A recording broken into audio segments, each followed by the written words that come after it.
Good evening, everyone. We'll call the March 2nd, 2023 meeting to order. I would ask that Reverend Dr. Rhonda Blevins from Chapel by the Sea come forward for the invocation. I'd ask you all to rise and remain standing for the Pledge of Allegiance. Good evening. Good evening. Mayor, councilmen, councilwomen, good to be with you tonight. Let us pray.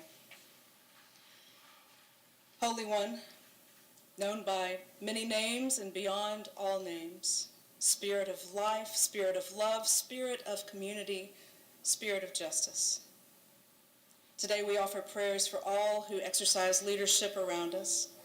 I pray for these city leaders as they make decisions that impact us all.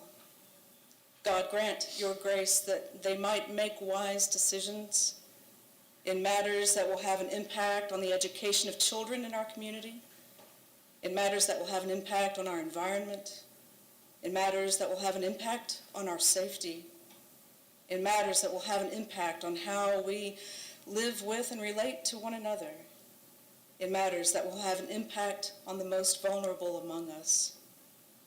Today we also pray for other city servants, especially those who put themselves in harm's way on our behalf, our police officers, our firefighters. Grant them your safety, O God, and lead them in the way of wisdom and discernment, peace, and holy justice. And we pray today for our national leaders. Holy One, it seems that we have become like a ship that has lost its compass. Grant wisdom and peace to our national leaders and guide them to seek common vision for our common good. When solutions seem impossible, show them the way. And where there are differences, may your love prevail. Heal our divisions and heal our land, we pray.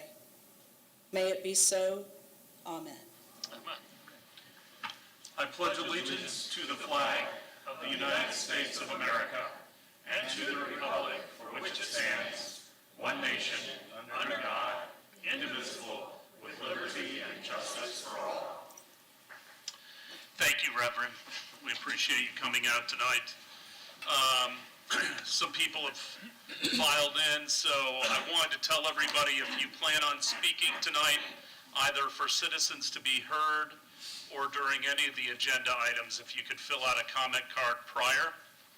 I know that there are some emotional topics this evening, but we are going to have order in this room, I promise you, or we will stop the proceedings. So we can disagree without being disagreeable, but I plan to have decorum in this hall tonight. So I'm asking all of you that ahead of time. I'm also asking you that you abide by the 3-minute rule. I am going to enforce it.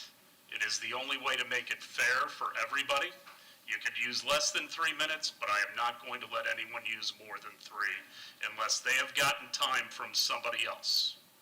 Does everybody understand that? Yeah. Thank you. All right, let me introduce the dais. On my far right is our interim city manager, Jennifer Poyer. Good evening. Councilmember Albritton. Good evening. Vice Mayor Beckman. Good evening. Councilmember Bunker. Good evening. Councilmember Teixeira. Good evening. And our city attorney, Mr. Margolis. Good evening. We're going to start out with some proclamations. So if I could have Roberta, Klar, and Beth Daniels, the co-presidents of Clearwater Arts Alliance, come forward.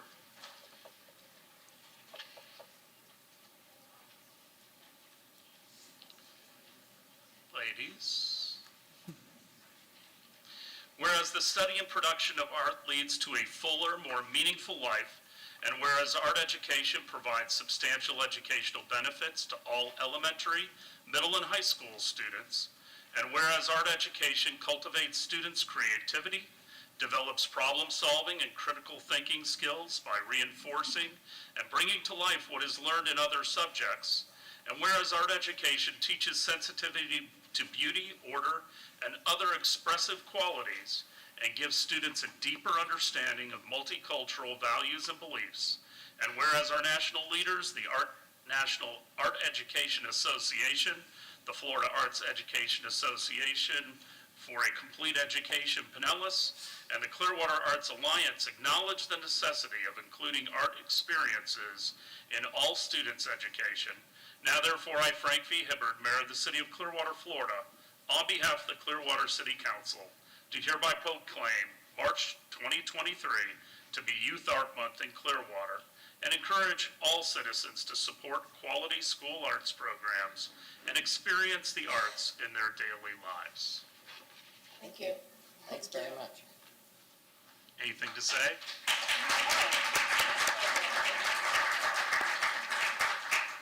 Thank you, Mayor Hibbard. Beth Daniels on behalf of the Clearwater Arts Alliance. Obviously, lots of people are interested in what's happening in Clearwater. One thing they can be interested in that we can all agree on, I think, and be positive about is the value of beautifying our area, enjoying art, enjoying music, enjoying creative things in our community. The Clearwater Arts Alliance is all about that. We have been all about that through numerous different people on the city staff that we may deal with or we may find out we no longer can deal with.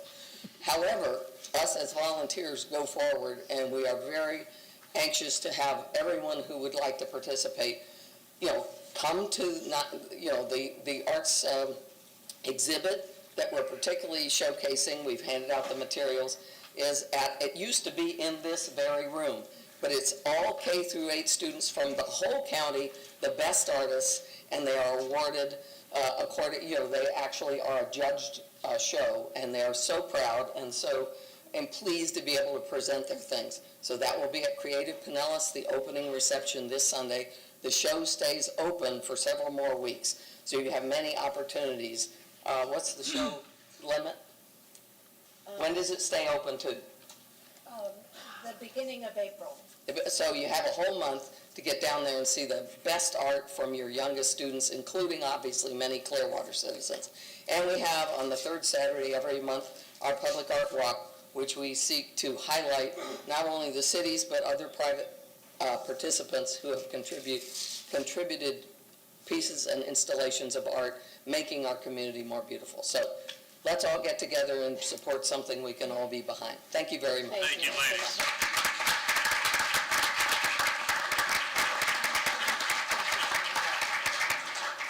How are you? Thank you very much. Thanks, Maria. Nice to see you. Thank you very much. There you are. Thank you. Good evening. How do you do, Nina? Hello, and how do you do? Okay, we're going to take. Do you want it? I was told you want a photo, Yeah. so come on back up. I wouldn't want a photo of me, but and us. Why don't we all stand? Oh, we're fine. Thank you very much. We're not paid by the hour, so. Neither are we at the Arts Alliance. I know. You okay? Okay. Thanks. There you go. Can you see? Oh, yeah. There goes the proclamation.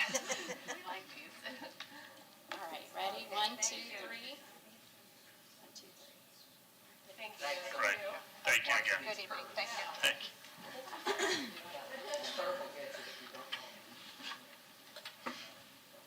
Next, we have a proclamation for Irish American Heritage Month. And if I could have Greg Sean Canning from the Ancient Order of the Hibernians, the Florida Secretary. Sean in the house. Great Irish name. No Sean. Well, guess what? We're going to read the proclamation anyway. If he shows up, we'll get it to him. Whereas the Irish first came to Spanish La Florida in the 1500s, first as missionaries and mercenary soldiers, and then as planters, traders, businessmen, doctors, and administrators, and whereas by 1776, nearly 300,000 Irish nationals had immigrated to the American colonies and played a crucial role in America's war for independence, and whereas Irish Americans since America's inception have provided and continue to provide leadership and service to this nation's political, business, and religious establishments, and whereas 22 presidents have proudly proclaimed their Irish American heritage, and whereas it is fitting and proper to celebrate the rich cultural heritage and the many valuable contributions of Irish Americans, now therefore I, Frank V. Hibbard, Mayor of the City of Clearwater, Florida, on behalf of the Clearwater City Council, do hereby proclaim March 2023 to be Irish American Heritage Month in the City of Clearwater. And we'll get it to Sean. Next, I would ask if there are any amendments to the minutes of the February 16th, 2023 meeting. Move to approve the minutes. Second? All in favor? Aye. Opposed? Unanimous. This time I'll open it up to citizens to be heard. If you would like to speak to an item that is not on the agenda, you can come forward. Please state your name, fill out a comment card, and again, we respectfully ask you to keep your comments to 3 minutes. Pastor Victor McCluskey, KJV Baptist Church in Newport Richey. And in 1983, President Ronald Reagan made a proclamation for the year of the Bible and how it was a big influence in the founding of our country. And the most important thing in the Bible is about salvation, how we become forgiven of our sins, how we know we can go to heaven when we die. And I just want to read some verses on that and explain a little bit. In Revelation chapter 21 and verse 7, it says, "He that overcometh shall inherit all things, and I will be his God, and he shall be my son. But the fearful, and the unbelieving, and the abominable, and murderers, and whoremongers, and sorcerers, and idolaters, and all liars shall have their part in the lake which burneth with fire and brimstone, which is the second death." Why would God have such a severe punishment for sinners? Because that's how much God hates sin. We as people, we cannot hate sin as much as God hates sin. And I just want to go through what it says here. It says, "But the fearful, that is those who are afraid to stand for God and what's right, and they fear what other people might think. The unbelieving, that is all those who refuse to believe that Jesus Christ is God the Son." And then it says the abominable, that is those who are in abominable, immoral pleasures. And murderers, that is all those who have hatred in their heart, who kill other beings, like say little babies in the mother's womb. That would include that also. The Bible's clear. You know the phrase that people often use, they say eye for an eye and a tooth for a tooth. Well, it just so happens that under that context in the Old Testament, that has to do with two men fighting and a man hurting a woman with a child and causing it to be born early. So if it caused the death of the child, then it was up to the government to apply capital punishment for that person's life to be taken also. And it says whoremongers. This has to do with men who seek after whorish women. And sorcerers. That is people who deal in the occult. Idolaters, that's anything people put before God. And it says, and all liars. This is those who love and make a lie. And I want to say, as born-again Christians, we do not lie. If we happen to lie, we would confess that to God and try to get it right. But for the most part, we hate lying just as God does. So I want to challenge you to repent of your sins and put your faith in Jesus Christ for your eternal salvation.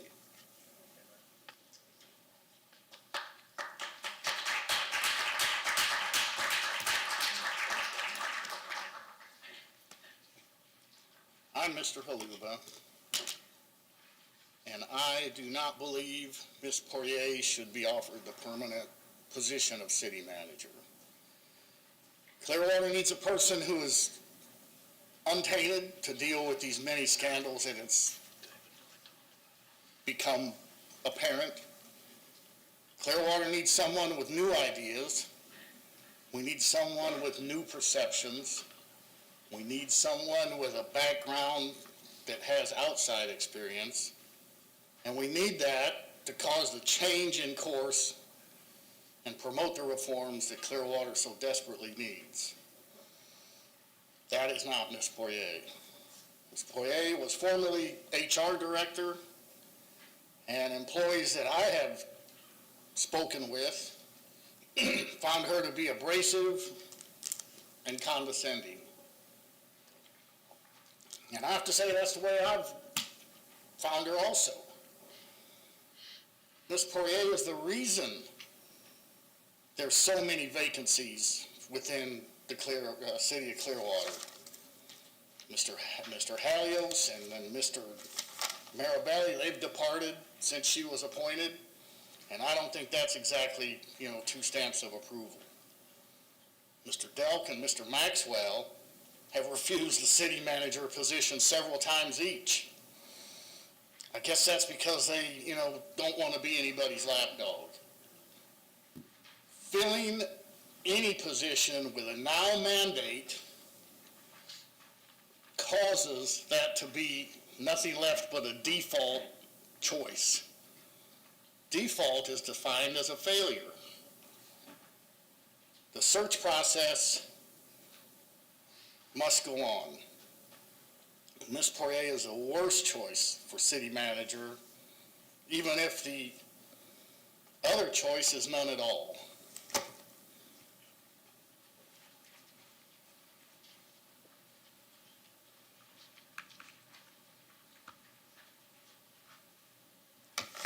Good evening. That's a hard act to follow. Not really.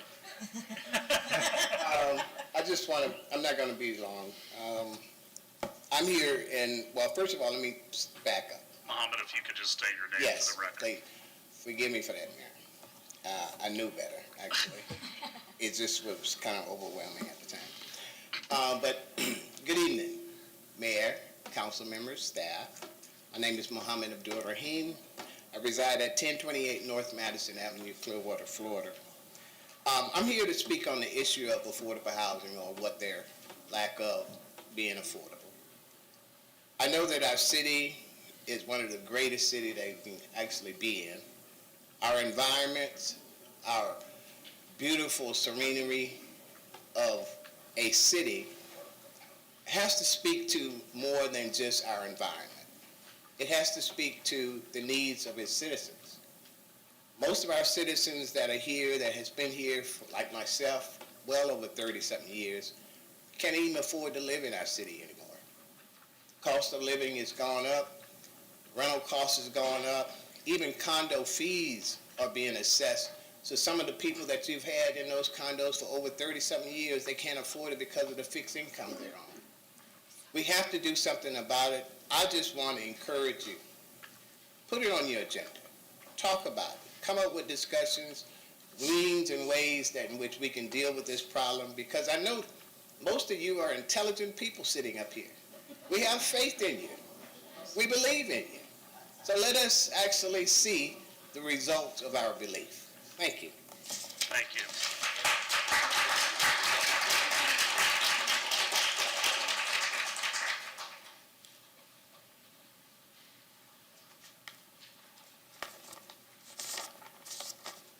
Good evening. My name is Kelly, and in 2019, I served on the Clearwater Charter Review Committee. We met for 2 hours each time, twice a month, for 9 months, and discussed in detail issues such as redistricting, increasing the number of council members, setting goals, and increasing council's salaries. We listened to presentations by experts in their fields as well. We then presented our opinions to the City Council, who then voted within minutes to not make any changes at all. Far and away, the issue I most favored was to increase the salaries of the council members. I have no personal interest in running for City Council, but I've watched the council members' council meetings for a number of years through videos from home and here in person, and have seen the valuable work that the council is involved in. The job involved more than just sitting in council meetings and work sessions. Most of you take the time to do thorough research and extensive reading of materials before all of the meetings and attend numerous events and ribbon cuttings. You have to have the patience of Job and wisdom of Solomon to make some of your decisions. You often have to listen to rude and downright disrespectful comments from members of the public, and put up with ridicule from parody Facebook pages from cowardly anonymous content creators. I wanted to let you know that you are appreciated. Sometimes you do not hear that enough. In the previous Charter Review Committee 5 years ago, we learned that other Florida cities paid their city council members much higher wages, up to $75,000 per year in some instances. To me, a sign of their worth and value. Currently, several Florida cities pay their mayors well over $150,000 annually. You may hesitate to give yourselves a raise, as have previous council members in years past, but ask yourselves this: if not you, who? If not now, when? Will these ridiculously low salaries stay the same for the next 20 years or more? Thank you for listening. Thank you.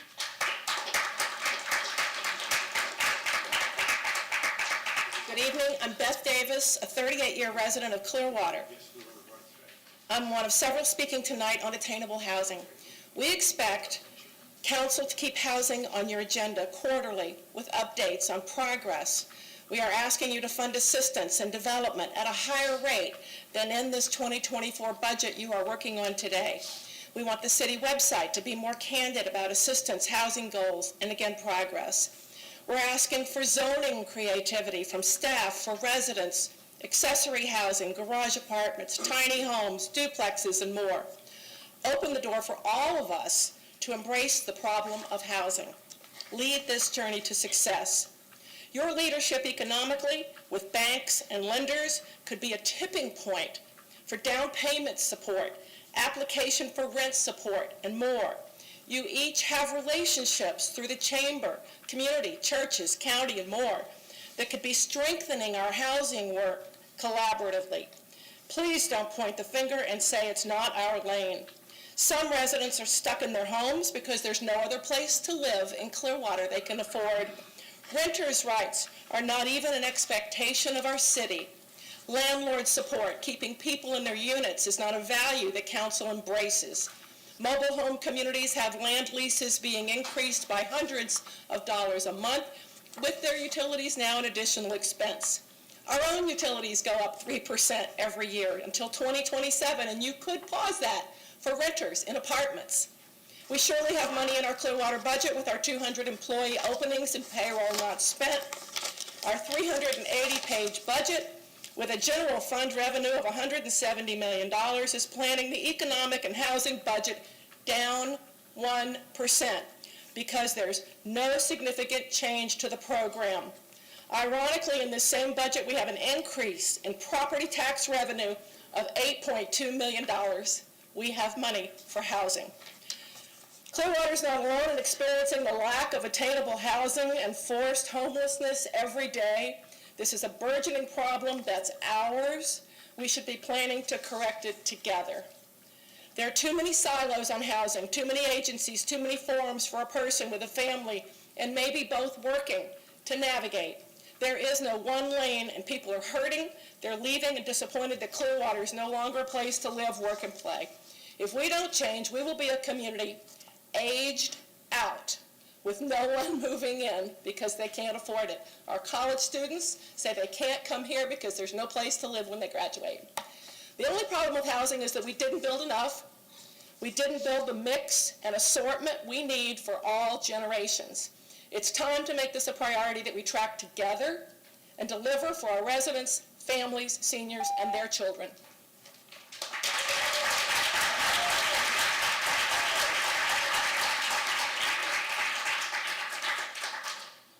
Good evening. My name's Paul Galliano. I'm going to speak very briefly and not on the subject of the lawsuit, since you all are defendants, including the city attorney. I would like you all to just look at what happens when the citizens of Clearwater are aware of a meeting. I came here just to see what would happen if an item was on the agenda that people really knew about, and we see what it is. So, and as an aside here, back when John Jennings was still the city manager, I had the opportunity to meet with him, Ms. Poirier, and Eric Gandy. I found none of them difficult to work with or abrasive or anything like that. I didn't agree with the conclusion of this whole process, but that has nothing to do with how I thought the city proceeded at that point. So that's all I have to say. And like they say, I guess we'll see you all in court. So thank you.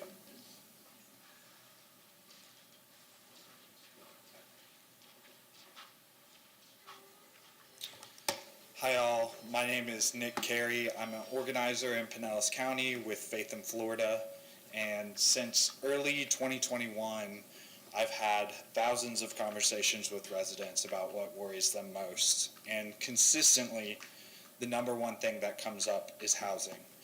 It doesn't matter whether it's Largo, Safety Harbor, St. Pete, or even Clearwater. I've heard people who are willing to do anything to keep a roof over their head, and perhaps most inspiring was that those same people, what they were willing to do for others going through the same situation. Housing in our current system is predominantly a local issue, so it's up to City Council and the Mayor to address the issues in a way that suits the residents of Clearwater, particularly those in most need. According to the Schimberg Center for Housing Studies, approximately a third of renting households in Clearwater make less than 50% of the area median income.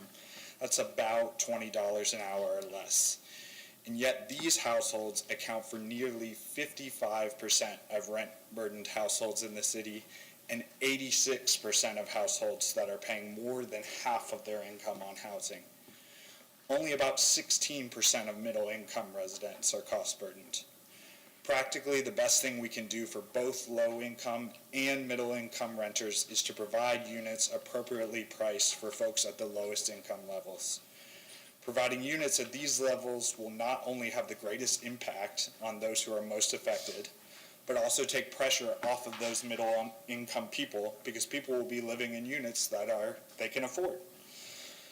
But I'm not here to just throw numbers at you. I want to come to you as a man of faith, a person of faith. My faith tradition calls me to love my neighbor and to serve the least of these. As a demonstration of this in the Bible, the Son of God was literally born to parents experiencing homelessness. I truly believe that the greatest change we can make to address housing is to take on the collective social responsibility of providing a home for all of our neighbors.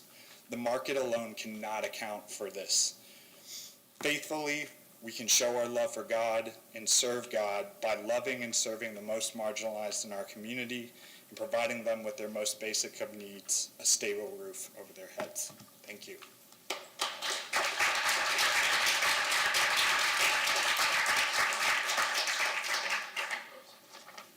Good evening.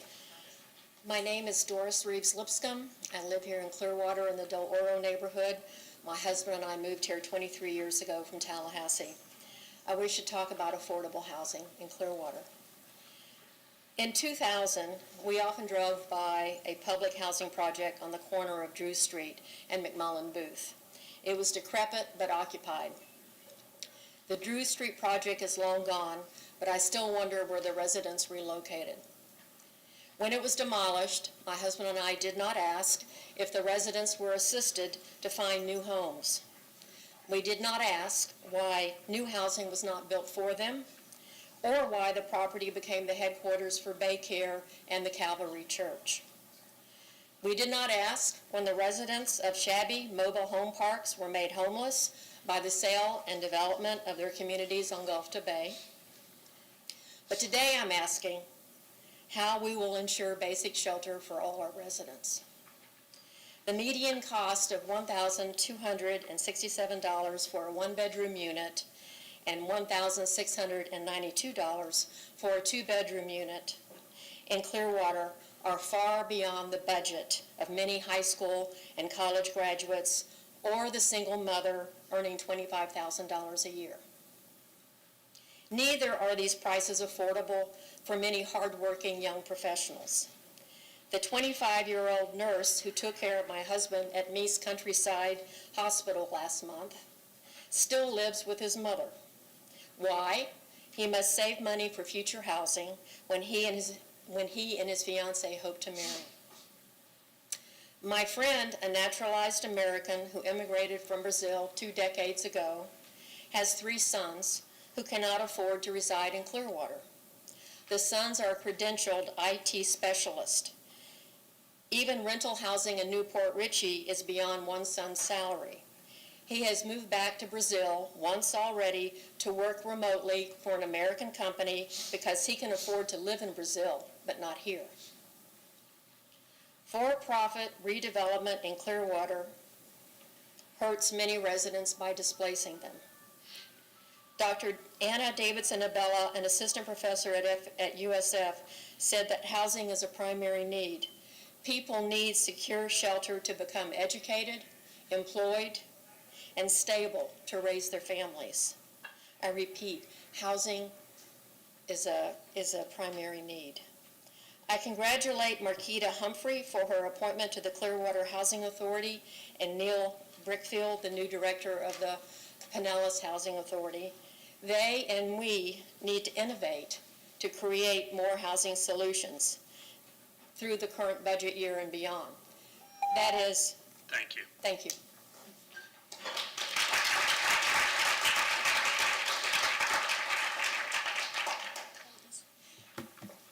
Fill that up just a minute. Good evening, Mayor, City Council members, manager, staff. Thank you all. Glad to be here.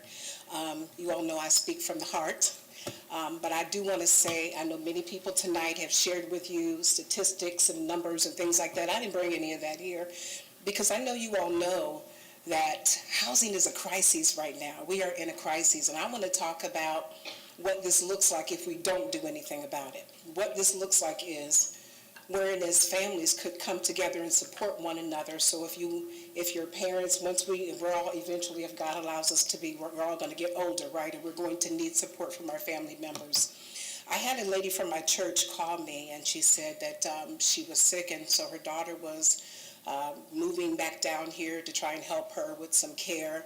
And but she was unable to find housing that would support her ability to pay to help her mother.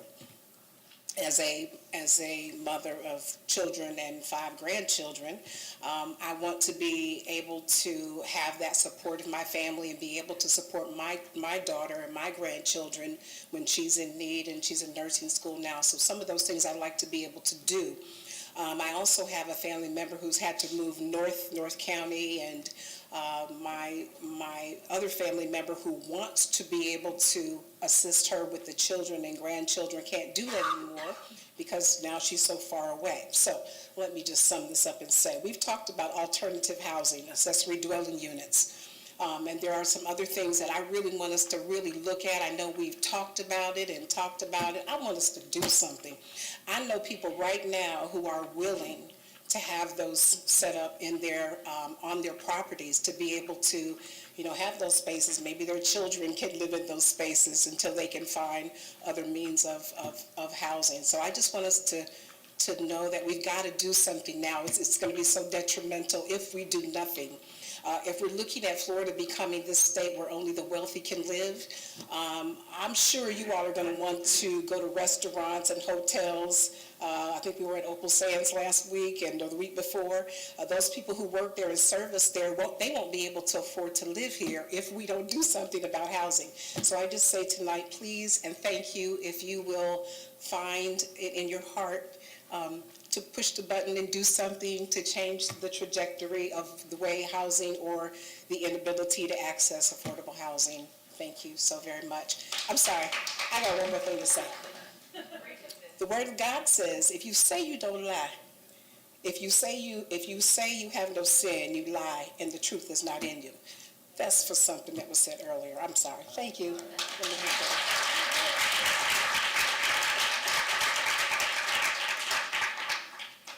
Excuse me, sorry. Marilyn. Good evening, everybody. My name is Jill Armstrong, and I'm here on behalf of vulnerable populations that I serve in my realm of employment. My career allows my passion to give others the opportunity to change their lives. With vulnerable populations, I'm talking specifically about homeless, reentry, and dual diagnosis with substance use disorder and mental health issues. So, this also changes communities and ultimately societies. One of the biggest problems with vulnerable populations that I witness is the lack of affordable housing. I run a program in the city of Clearwater called STARS, which stands for Success Training and Retention Services. The program is 4 weeks long with life skills and employment readiness curriculum. We partner with the St. Vincent de Paul Soup Kitchen and Resource Center in collaborating effectively to help homeless people facing challenges and adversity by giving them a hand up. We get them what they need, their I-9 documents, workforce development specialists, get them a job, second, third chances, and we can't get them housing. They're back in the woods, they've lost the job, they get everything back, but they can't keep it because of the lack of basic needs. We all know that overcrowding, evictions, rent arrears, and homelessness are all on the rise. And in essence, policymakers can address the housing crisis. I believe that our citizens deserve more empathy and support from our community assisting in their rehabilitation process. For people who are not struggling with any mental health issues or addiction problems, it can often be difficult to understand what motivates one to use drugs and alcohol to cope, especially knowing the dangers and consequences of their actions. Addiction and mental health issues are diseases. People do not ask to be born with them. Regarding the high rate of recidivism, and make it known that recidivism has many potential causes, including social interactions during their incarceration, lack of employment or economic opportunity, depression, lack of reintegration into society, and going back to familiar people, places, and things upon release. The underlying problems are not being recognized or addressed during incarceration. Excessive use of drugs and alcohol can increase a person's risk of developing serious health problems in the cycle of addiction due to the issues and associated behaviors while under the influence. Detoxing from alcohol is extremely dangerous. In fact, it is life-threatening. In addition to the lack of affordable housing in our area, this also presents us a public health issue. Addiction is a medical condition just like heart disease or diabetes. Mental health issues are diseases of the body or the mind. They are treatable. Thank you, Ms. Armstrong.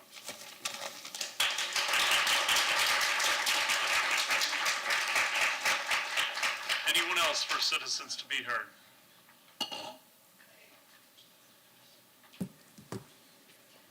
Jerry McGuire, 1100 Turner Street.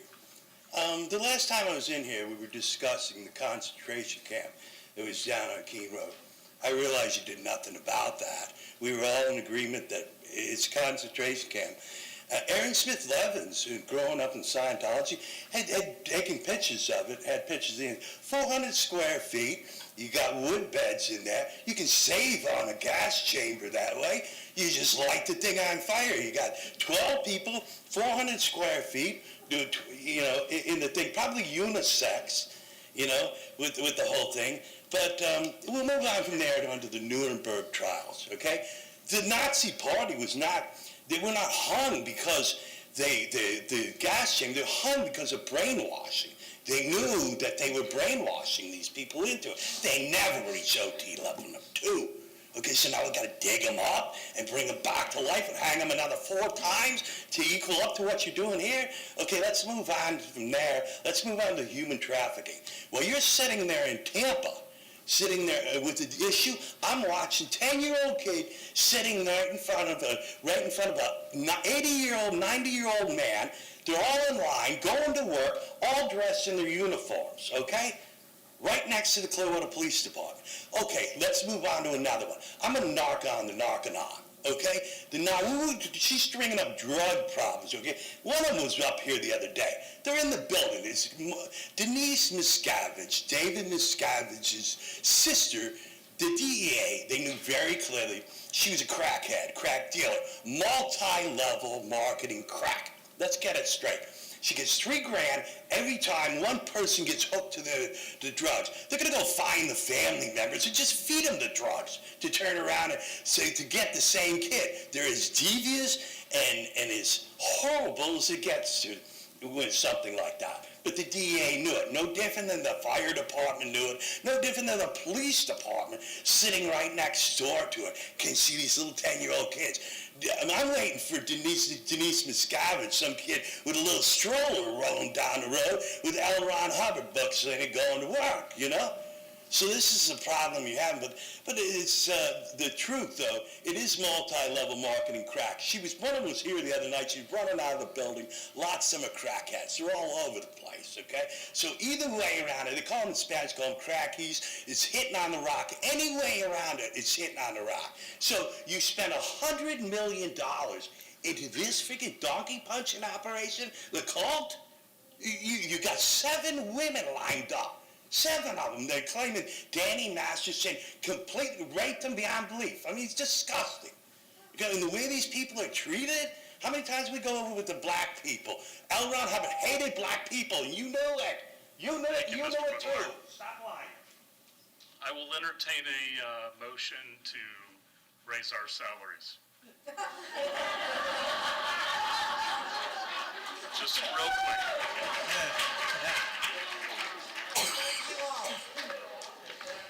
I'll second that motion. I'm Dennis McDermott. I live on Lakeview Road, and I'm here to talk about affordable housing. My family watches our old friend Wayne, a Vietnam-era veteran who worked for several decades in the fishing industry, lost his apartment in Prospect Towers and almost became homeless. After living for 18 years in the same apartment at the age of 78, Wayne didn't want to move. Yet he was one of the lucky tenants of Prospect Towers who found some love he never asked for, probably didn't even know existed. Several of my family members stepped in and we provided a soft landing for Wayne into a family subsidized situation. I'm sure you all know that Prospect Towers was completed around 1971 to provide housing for older and disabled people, and it was financed using special federal funding, I believe, under what's now known as HUD Section 202, which required that for a period of not less than 40 years, the apartments could only be rented to low-income seniors and disabled people. And these were good people that lived there. They were crossing guards, retired fishing hands, restaurant workers, hospital orderlies who contributed to the fabric of Clearwater during their working years, but never accumulated a retirement nest egg. So it was a safe place where they could live on their Social Security and rely on the support of the U.S. Housing Act, which was enacted in 1937. So not long after the 40-year restriction on affordability expired, Prospect Towers was flipped several times, apparently ending up in the ownership of a Snidely Whiplash management entity. It's now known as the Indigo, an exclusive luxury complex which promises a life of luxury and ease for those who can afford it. So my primary message tonight is that it's very difficult, very expensive, and extraordinarily tedious to create new affordable housing units. We really need to understand what is the inventory now, how can we make sure that they continue to be affordable after their deed restriction or financing restriction or whatever expires. And I think that before embarking on any of these other issues, which should certainly go forward, we ought to make sure that there's a real solid list of an inventory of existing housing which is currently affordable, and then think about getting together people to create and support land use vehicles which will ensure that any future housing created which involves any sort of public subsidy, whether it's federal, state, county, city, etc., whether for rental or ownership, be put in a forever trust to assure affordability and perpetuity. We don't want to lose any more affordable housing. Thank you. Thank you.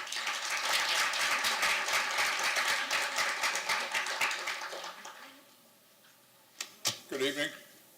I'm George Davis. I live in a 99-year-old house, and my living and working in Clearwater began back when Gabe Caceres was mayor here, so it makes me almost as old as the house. I'm here to urge council to conduct a much more thorough and actionable investigation into the affordable housing here in Clearwater. I believe our current commitment is outdated and inadequate, and that belief comes from a current explosion in the homeless population. The real cause of that current homeless boom is because there's not enough affordable housing here in Clearwater. I liken it to a game of musical chairs with kids. The music starts, the kids run around, the music stops, and they all try to find a chair. At the end, there's one kid left standing. And it's not because he was too slow, or he didn't understand the rules, or he wasn't interested in the game. The outcome of that game was preordained. The reason he's standing there is because there's not enough chairs.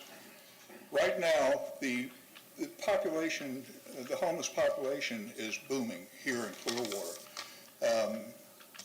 I know there are numbers probably that would say that's not so, but from my personal face-to-face involvement with the people, there is a new face on the homeless population here in Clearwater. It's not an alcoholic, it's not a mentally disturbed person, it's not a substance abuser, it's a family. It's a family, a mother and a father who both work. They have children in the house, they send them to school, they're interested and involved in their education, and they afford really strong parental guidance and discipline to these kids. When you sit with them and they are facing or suffering from eviction because of these absurd rent increases, I have to tell you, it's heartbreaking. Because the minute you start, you say, I'm here to help you, and you try to get them registered with St. Vincent de Paul, who is absolutely swamped, or with the Pinellas Housing Assistance Council, which is absolutely swamped. They have almost 3,000 names on the wait list of families with children that need a place to live. And then they register, you get them in the system, and they find out they can't be placed because there is no room. The St. Vincent de Paul is swamped. All the agencies here are swamped. RNC and the other food banks can't keep up with the demand. And it's not the people they know, it's families with children coming in there trying to keep their kids fed. Thank you. Thank you, Mr. Davis.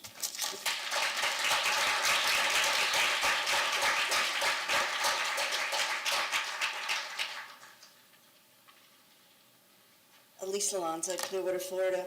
I wanted to address the salaries for City Council and also to say that this problem with housing is across the entire United States. It's not just Clearwater. So, we don't have a unique situation here. But I talked to a lot of city employees, and it's interesting that so many of them do live in Spring Hill or up, northeast Hillsborough County, and they're traveling back and forth every day. So I'd love to see more city employees live within the city. And to add to that, I think one reason Micah Maxwell did not want to apply for the city manager job is because it's required that you live in Clearwater to be city manager. And I believe that Jennifer doesn't live in Clearwater, so she'll have to make that decision if she wants the job. Does she want to leave St. Pete and move to Clearwater? So I'm not sure. I know city manager has to live in Clearwater. I guess the city attorney has to live in Clearwater. I don't know all the other. Obviously, city council has to live in Clearwater. Okay, and now as far as the salaries go, I just want to talk about the elections. I've heard the theory that people can't run for office because the salaries are too low. We have not had any dearth of candidates in the last two elections. It's just a matter of being able to win in an at-large district. It's very expensive to run. For people that don't know, like St. Pete has single-member districts, Tampa has single-member districts, Pinellas County has, commissioners have single-member districts. We have all at-large districts. It's very expensive, and unless you're part of the machine of Clearwater, and there is one that does back candidates, they're basically, in many cases, selected way in advance before they ever run for office. But there is a money machine, there are political action committees, and without that money, it's very difficult to win in an at-large district, which is the entire city. But we are not having a problem with getting candidates. We have people that want to serve. They're true public servants. They're not rich people. They're former. Well, if you look at all the candidates from the last two elections, they're all across the board.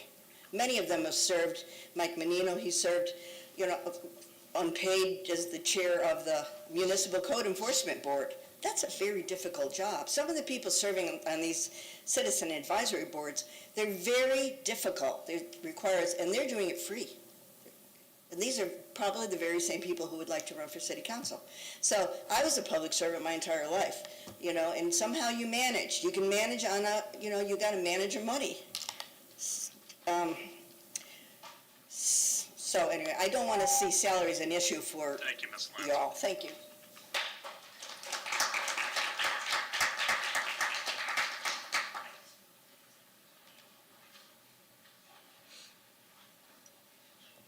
Hey, my name is Rose Farrell. I've lived here for about 5 years now. In the time that I've lived here, I've seen a lot of, luxury, high-priced apartment buildings pop up, but not as, nearly as much housing for people who can't afford those. I have a pretty well-paying tech job, and I've seen the prices on those, and I don't think I could comfortably afford to live in one of those apartments. So I don't know how we expect people who, make more closer to the average salary are able to afford those. And, I've had several acquaintances and friends come live in my house when they've had hard times, because they can't afford other housing, they've had issues, whatever, which I don't have a problem with that, but I don't think that any person should rely on knowing somebody who's fortunate enough to have, the space and the disposable income to help someone out who's in that situation. No person on this earth asked to be born into the world ahead of time, and I think that it's important that it's a social responsibility to take care of the most vulnerable people in our society and make sure that they have, shelter, food, everything they need to live. But thank you.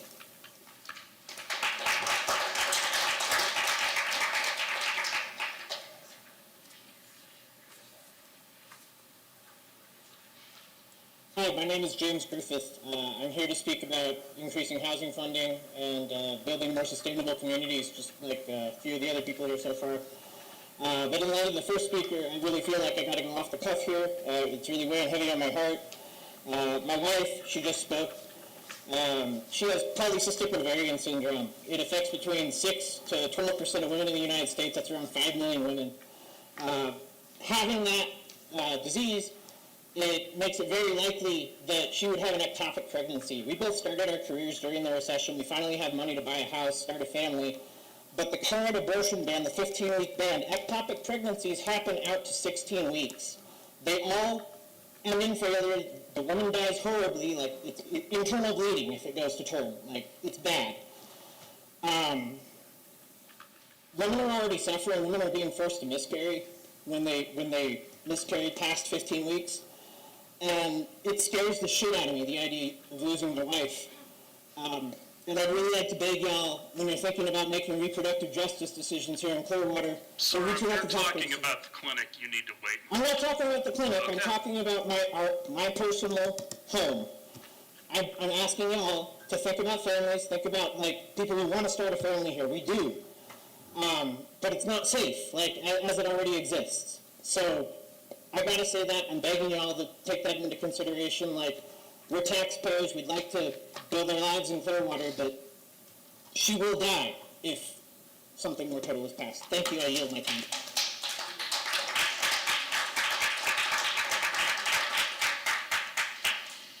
Good evening. My name is Gretchen Tweetmeyer. I've lived in Clearwater for about 5.5 years. I moved here by myself at 22 from across the country, which is an experience that I look back on with a lot of satisfaction. It helped me to grow in a lot of ways, but if I were to be 22 today, there's no way I could do it again, with housing prices here being what they are. I've been grandfathered into a slightly lower than market rent rate at my apartment since I've been there for so long, but that also means that I'm stuck. I can't afford to move anywhere else since my rent is already half of my income. I work as a case manager in the social work field, and I work with kinship families, which is often grandparents who are raising their grandchildren. I wanted to share with you some of the housing circumstances my families also find themselves in. Some of the families that I work with also pay half or more of their income towards housing or rent.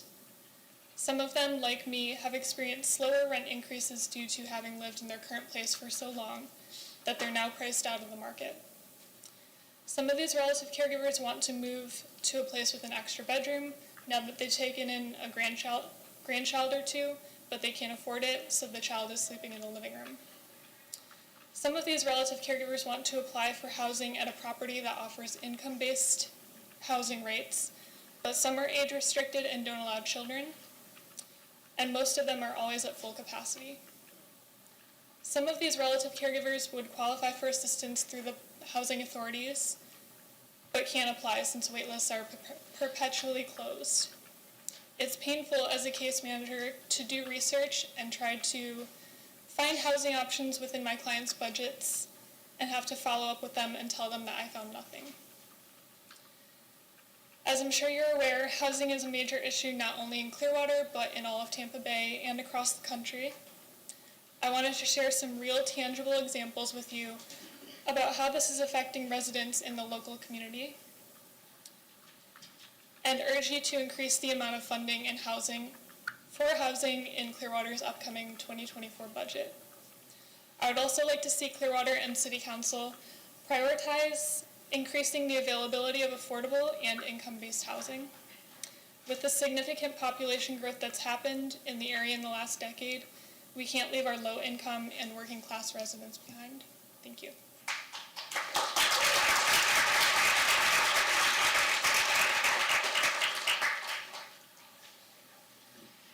Buenas.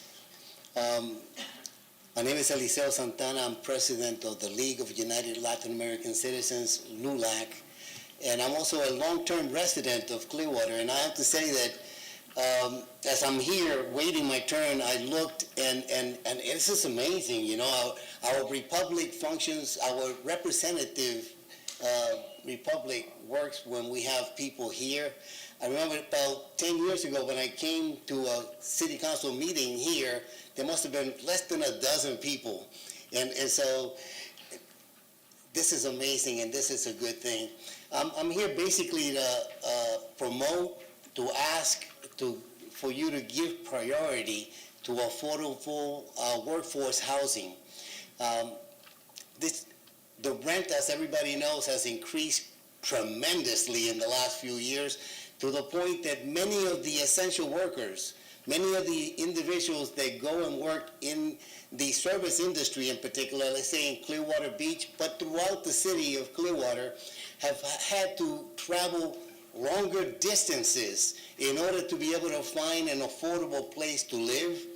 And so this is something that, as a city council, you can address, because the business owners that I have talked to, they want reliable workers to be able to show up. And a reliable worker that has to travel long distances in vehicles that are poorly maintained because they don't have enough income coming in, and they also produce more problems in our roadways. We can address that by having affordable workforce housing here in Clearwater and make the city the stellar place that we need to be able to attract new businesses and to keep our current businesses satisfied with the workforce reliability that we need. Let's work together to make this city, this beautiful city that I call home, a good place to live and to work for everybody. Oh, one more thing. I am extremely favorable to increasing the city council salaries. But I want to measure that on how you address the affordable workforce housing. Thank you.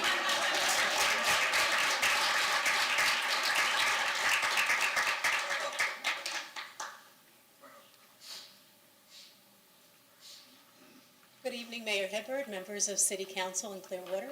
My name is Denise Lugo.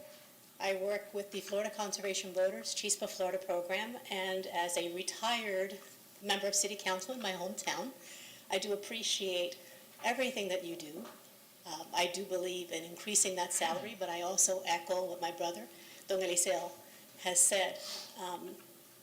One thing I will say, as a former member of City Council, we had to find some very, very creative solutions. And I think the City of Clearwater has a very unique opportunity as you consider your budget to take a look at some of the federal notice of funding availability and try and see if with the city, the Housing Authority, if you can come up with some very creative ideas for some of the challenges that many of your residents are experiencing.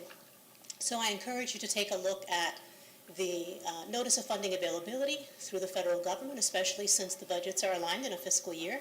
I also encourage you to take a look at what some other communities have done outside of perhaps the scope. But I really do believe that you all have the power, the knowledge, and certainly the backing of your residents to be able to provide affordable housing. I will speak for members that are elderly, perhaps are widowers. I too have had this experience. My husband passed away not too long ago, and I found myself in a situation where I had some challenges. I found myself at a food bank. And you know, we are all measured by what we do for the least of these.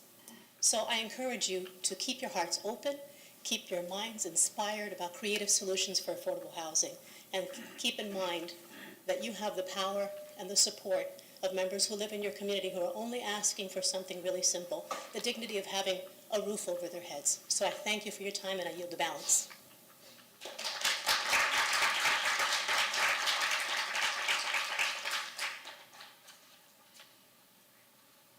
Hello, my name is Lorna Perez.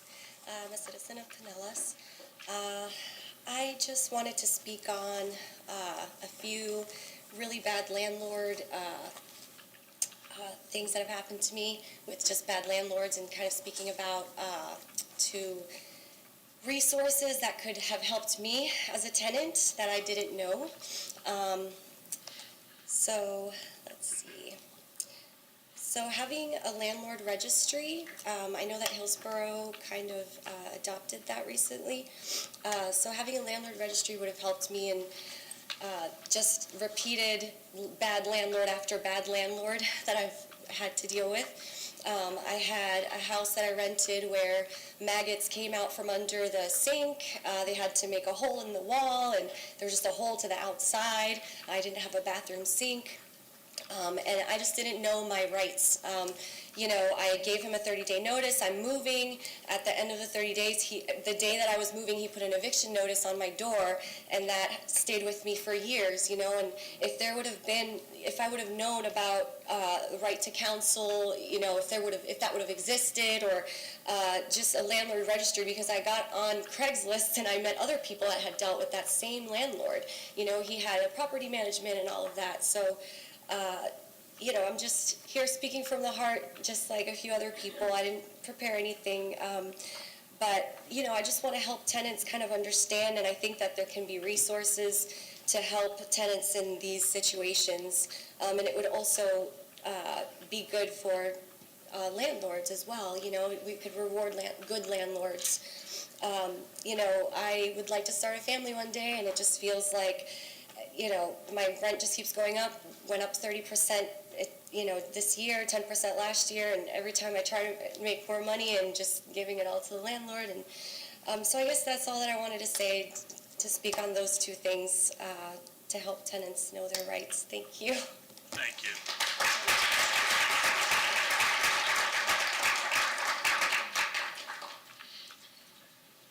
Good evening, my name is Mike Reardon. Actually came to talk about Drury Street, but I'm going to change it in a second. Did you get the letter asking for the city for a letter of support for the Drury Street streetscape? It was a letter from FDOT, from WIT, it went to Lauren, so you have it. Because I don't see it on the agenda, I don't know if it's going to come up under council member. It's not on tonight's agenda. Okay, just that. But I am going to mention there's 21 letters of support in Brian Schroyer's possession, and a letter with 40 signatures on a petition, and we're just getting warmed up. And a lot of you have been getting some text messages or emails from me, and I know what some of the position is the city. I know who's for it, who's against. I hope it goes smoothly. All right, so this housing thing that everybody's talking about, I just want to bring up a few things. The city is going to probably get asked for $100 million for the Phillies. multi-billion, $2 billion plus organization. How much affordable housing could be obtained with millions of dollars as opposed to giving it to $1 billion corporation? The other thing is the bed tax. The legislation needs to change the bed tax use. We have given $250,000 to a lobbyist organization called Amplify, Chamber of Commerce of Clearwater, who votes against a $15 minimum wage. Do $15 times 40 and do time and a half and see what you come up with when you work for 60 hours a week at $15 an hour and then time and a half for the other 20. Busting your ass 60 hours a week, still can't afford it. Tourism jobs don't generate jobs that make it affordable in Clearwater, but all the bed tax and all the powers that be are pumping and dumping tourism. You're not going to make it in Pinellas County in the tourism industry unless you're in management or you're willing to work 60 or 70 hours a week in a lot of those jobs. Some of them have subcontractor little side companies. They're not even employees at the Hilton or some Hyatt or somewhere like that. They're making $11, $12 an hour working nights unloading trucks. Follow the money. You can't have it all. And some of that money should be going to the MPO, which is for Pinellas, working collaboratively with the entire county to make better transportation so maybe you can get to work within a few miles instead of commuting from Pasco or Hernando to freaking St. Pete Beach. So when you're doing your research, follow the money. Thank you.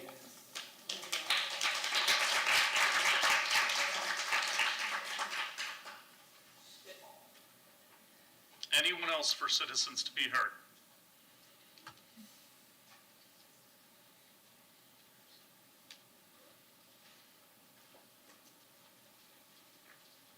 Good evening, Mayor. Good evening. I apologize for not getting one of those. I kind of have ADHD and whatever. If you'll fill one out after you speak, please. I can do that. So I didn't really prepare anything because I'm just kind of like going to go, like she said, go And by your my name heart. for the record. I always forget that, but you always clear it out for me. My name is Jennifer Haithcock. I am a resident of Pinellas County, Clearwater. I have been for 1.5 years. And I just wanted to speak on the affordable housing and attainable housing. I forgot who that was that said that, but I prefer that instead of homeless. I've been trying to find housing for 1.5 years. I've lived in my car for 1.5 years, and there are things that could be done if greed was put aside, and actually help the people of our city and also our country. I'm a little intimidated about this because there is a question that I want to ask you personally. When it comes to, like, I'm hearing about all the raise and all that stuff. I can't speak for everybody else, but I can only speak for you, the conversations that we've had. I'm just curious where your loyalty lies. Does it, Lord forgive me, this kind of stuff that people get for, you know? And where does your loyalty lie, Mayor? Does it lie with your wealth clients or does it lie with your residents? So I'm just, curious about that because, everybody deserves to have a home. And then I also would like to speak to, they talk about like I said, I was going on a fly, so God is speaking for me right now. When it comes to like the drugs and the alcohol and stuff, like we really need to address why. And I can only speak for myself again because I'm a survivor of severe childhood trauma, sexual abuse from my own father.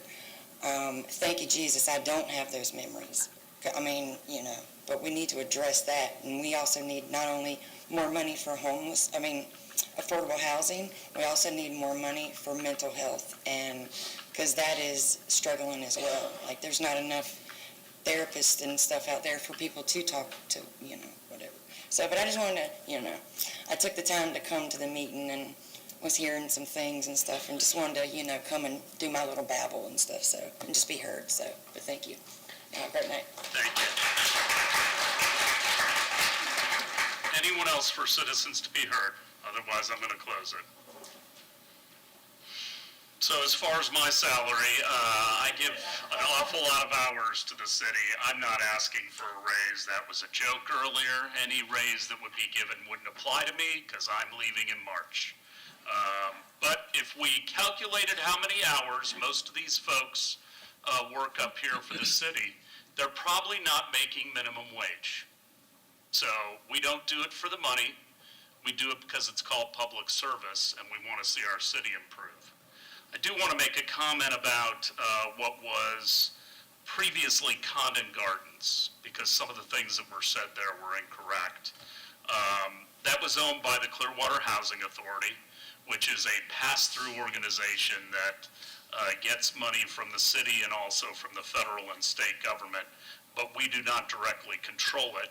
It was on the corner of Drew Street and Bayview. It is where the current Baycare headquarters reside. Calvary never had anything to do with that. Calvary sits on the old Hunt Nursery property. Well, I'm going to clarify things when people are saying things that aren't true.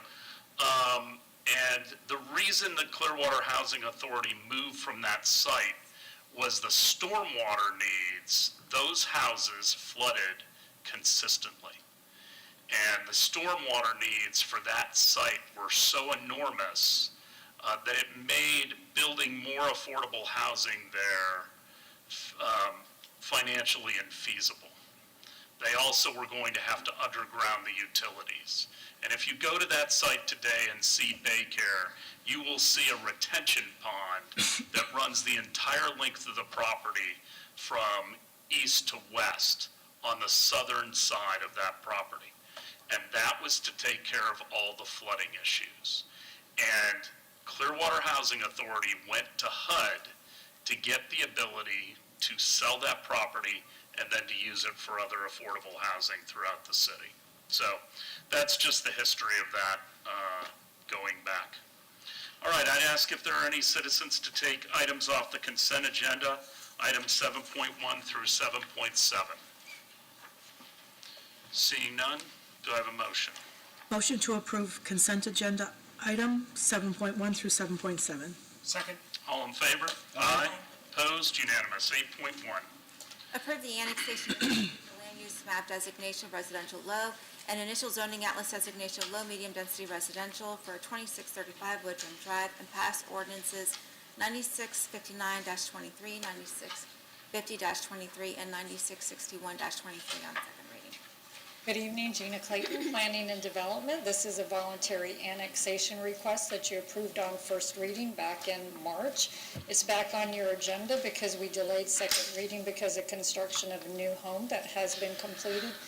We're moving the item forward for second reading, but we've had a delay in time, so you're going to need to do a third reading. And so we're here to move that forward. Any questions for Ms. Clayton? Anyone from the public to speak to item 8.1? Mr. Margolis? Ordinance number 9659-23, an ordinance of the City of Clearwater, Florida, annexing certain real property located on the southeast corner of Woodring and Carlton Drives, whose post office address is 2635 Woodring Drive, Clearwater, Florida, 33759, into the corporate limits of the city and redefining the boundary lines of the city to include said addition, providing an effective date. In addition to that, next up is 9660-23, an ordinance of the City of Clearwater, Florida, amending the future land use element of the comprehensive plan of the city to designate the land use for certain real property located on the southeast corner of Woodring and Carlton Drives, whose post office address is 2635 Woodring Drive, Clearwater, Florida, 33759, upon annexation into the City of Clearwater as residential low, RL, providing an effective date. And finally, we have ordinance number 9661-23, an ordinance of the City of Clearwater, Florida, amending the zoning atlas of the city by zoning certain real property located on the southeast corner of Woodring and Carlton Drives, whose post office address is 2635 Woodring Drive, Clearwater, Florida, 33759, upon annexation into the City of Clearwater as low-medium density residential, LMDR, providing an effective date. Do I have a motion? Move to approve item 8.1. Second. All in favor? Aye. Opposed? Unanimous. 9.1. Approve an agreement for executive search firm services between the City of Clearwater and GovHR USA for city manager recruiting services pursuant to Clearwater Code of Ordinances Section 2.561.5, small purchases, and authorize the appropriate officials to execute same. Good evening, Council. Billy Kirkpatrick, HR. The decision before you is whether to proceed with a formal search for city manager to be conducted by GovHR. And there was additional conversation that was started on Monday. I'm happy to sit aside if you'd like to continue that. Questions for Ms. Patrick? No. Well, the discussion on Monday was whether to go forward with a national search or to appoint Ms. Poyer as our permanent city manager. Consider to continue to ponder this over the week. I still believe it is best that we go for a national search. There's a likelihood that Ms. Poyer will still be selected as city manager, and I am thrilled with the work she's been doing. And I also know that there is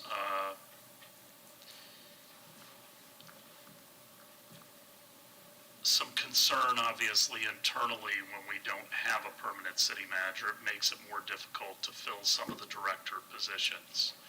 So to have things put on hold for 4 or 5 months while we do a search, there is certainly drawbacks to it. But I'm concerned about not following a process, and frankly, I think it will be beneficial to Ms. Poyer if we do go through a process anyway, but that's my stance.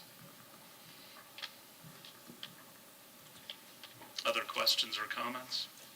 I don't want to repeat what I said on Monday, and I also have been pondering all week, and I reviewed the meeting, and I do agree with your comment about good governance and yours about due process. I just don't think that this is the appropriate time, and an analogy came to mind. I truly feel in the last few weeks we are treading water, and there's a couple of sharks around, and there's a perfectly great boat right there that ticks all the boxes. And we're kind of waiting for some others to appear. And I just don't think that in this circumstance, I don't think it's the wisest thing to do. I truly feel that we're tying the interim manager's hands at a time where it's very important for great leadership. And we are in a crisis. And so it kind of reminds me of COVID. COVID really affected me deeply because it showed me the importance of adapting to the new reality. And so as a small business owner, I had to reinvent my business every 2 weeks according to the new guidelines that I was given, to the point where at the end, it was the exact opposite of the type of business that I was doing. But I had to do that to survive because my environment changed. And so I feel that our environment right now is at such a point where we need swift and action by someone that, to me, has really shined in line of adversity. And, you know, a couple more boxes I want to check off. We had the DEI presentation, and I actually asked the staff for this information. The last 2 searches, we never had more than 20 female applicants, of which none made it to the final. So another box that you check, a nice, strong woman in leadership. So I still feel the same way. Councilmember Bunker. I've been torn all week over this myself. I agree that a search is a really great idea. But it means that we wouldn't have anybody in the post until September, probably at the earliest. And we won't be filling those department heads. We won't be taking action that really needs to be taken now. And Jennifer is solid. There are a couple things that I wanted to ask you about, though, if I can. One of the things that John Jennings had going for him with the staff was they liked him. They had a good relationship. And you're coming at it from HR, where you were, you know, a tough negotiator for those contracts. How are you going to be able to bridge that relationship and find a more personal connection? May I? Yes. Dive in, the water's fine. There's sharks, though. There are sharks. You know, this role is completely different than that of HR, and now there is a new HR person to handle the negotiations, and I'm still the same person. I am a strong personality. I am assertive. I'm not afraid to make decisions, and I've had to say no and be involved in disciplinary decisions. But my role here as the interim city manager is much more collaborative, and I know that my peers and even the union leaders have seen a difference in that because it's a different role. Throughout my career in HR, I've always been used as the accountability person, and so that is my background, but it's one that I'm proud of, although that has certainly negatively impacted several relationships. But it's an important component, and I think that's something strong to bring to the city, even though there are some that don't agree with it. But that's no longer my role in terms of the accountability, though I support it. That's HR's role. And so I'm working on reaching out and just making sure people understand that the role is different, showing not necessarily a softer side, but just a collaborative side, and that I am not the HR director anymore. I'm, in this role, I'm the interim city manager. I was the ACM because I started doing that differently, even as the assistant city manager. So it's just showing the differences of the roles, but maintaining who I am, which is strong and big on accountability. So I hope that helps. It does, thank you. And the other thing I wanted to ask about is, with all the talk about affordable housing, which is a crisis everywhere, but we're here, so we should be addressing it here. During my campaign, I talked forever about tiny homes. And one of the first things I did when I got elected here was to sit down with Bill Horn and say, let's get tiny homes going here. And he went, interesting. We voted on that back in 2000, and the council said no, but I'll have the staff look into that. And we did vote to approve ADUs, but I don't think most people know that that's a possibility here. So we need to be a little more vocal about your ability to actually add an ADU to make some income for yourself and give somebody an affordable home. And one thing that John Jennings had told me, because I was talking to him about tiny home communities, and he said, we found a place where we want to put a tiny home community, but the ground has to be, remediated. Yes, thank you, remediated. But then we want to send it out to, possibly send it out to an RPF and get a developer in for a tiny home community. I would like to see that go forward, and I don't know who on staff was working with John on that, but if you can give me some more information on that, I'd appreciate it. And I think we need to come up with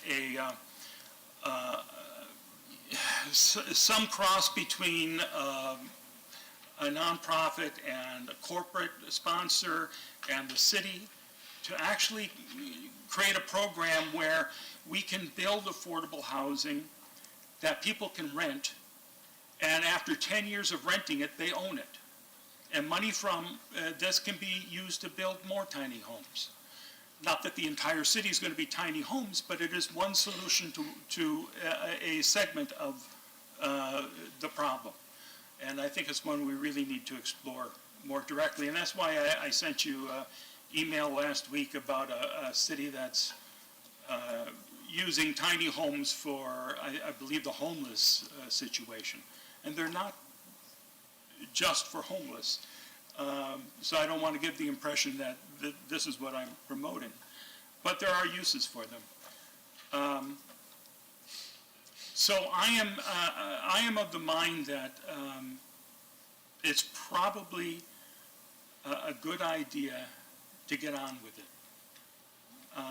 So to get on with what? To give you the job, because I believe you will do a good job, and not to make this in any way scary, but the last person we gave the permanent job to was here for a year. So if we made a mistake, I mean, there's always the chance to do another search. And that's not an insult, that's not a threat. It's just, it is one of those things where, oh yeah, Councilmember Albrecht, are you done? Yeah. Okay. So I've given this a lot of thought over the last, well, since Monday when we discussed this. Normally, I would probably support a national search because I've been through several of them, not for city manager, but different organizations I've been with. And normally it turns out really good because you get a big swath of people that you can pick from. But here's the problem I have right now. I'm more pragmatic about our situation now, and that is we just fired a city manager that only lasted a year. There's one ding. We put out a national search, they're going to know, people are going to know that. So, I mean, coming from Bill Horn, when we did the search before, Bill was here over 20 years. It seemed like, you know, a great position to have, okay? Now they know that the last city manager lasted a year. The second thing is, they're going to look at these council meetings, which I would do if I was responding to a search, and they're going to see that everybody has great things to say about Jennifer. By the way, she's going to be running for that position as well. And then the third thing is, you know, this sunshine problem we have. Anybody that applies on this search nationally, and a lot of people don't know Florida sunshine laws, but they're going to be in the newspaper. If we get it distilled down to 10 people, their name and picture's going to be all over the place, and it's going to get back to wherever they're from. And, you know, maybe they aren't going to really want to tell their people where they are that they're looking for another job. So this kind of affected us last time. I remember we picked, you know, the top, I think we had 10, didn't we, on the first go-around, and then we had a bunch of them drop out because, you know, they got their name in the paper, and they didn't want to have problems back home in case they didn't get picked. So I want to say this. Over the last 3 or 4 days, I've got a lot of emails, mostly of support for what we talked about, and I've had some not in support.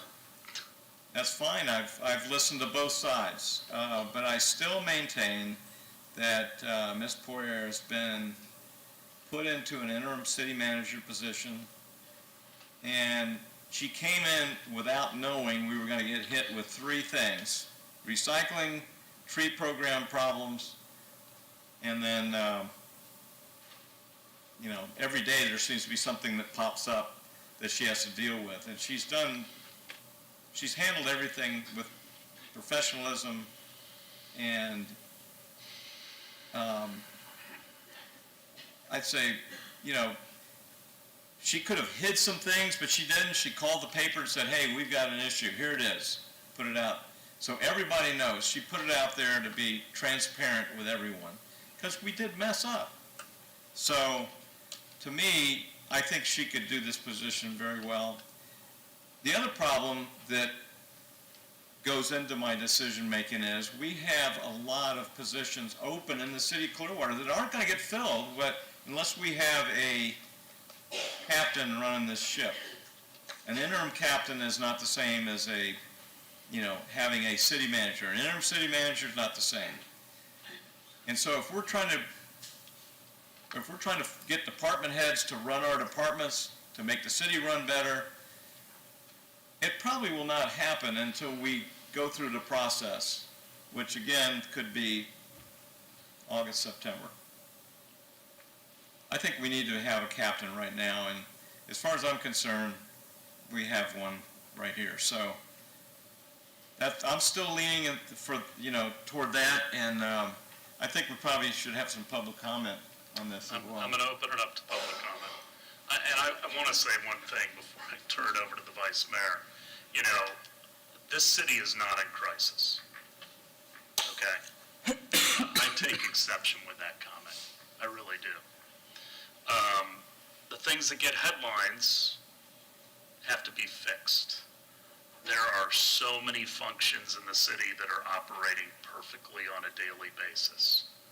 And that's what everybody expects.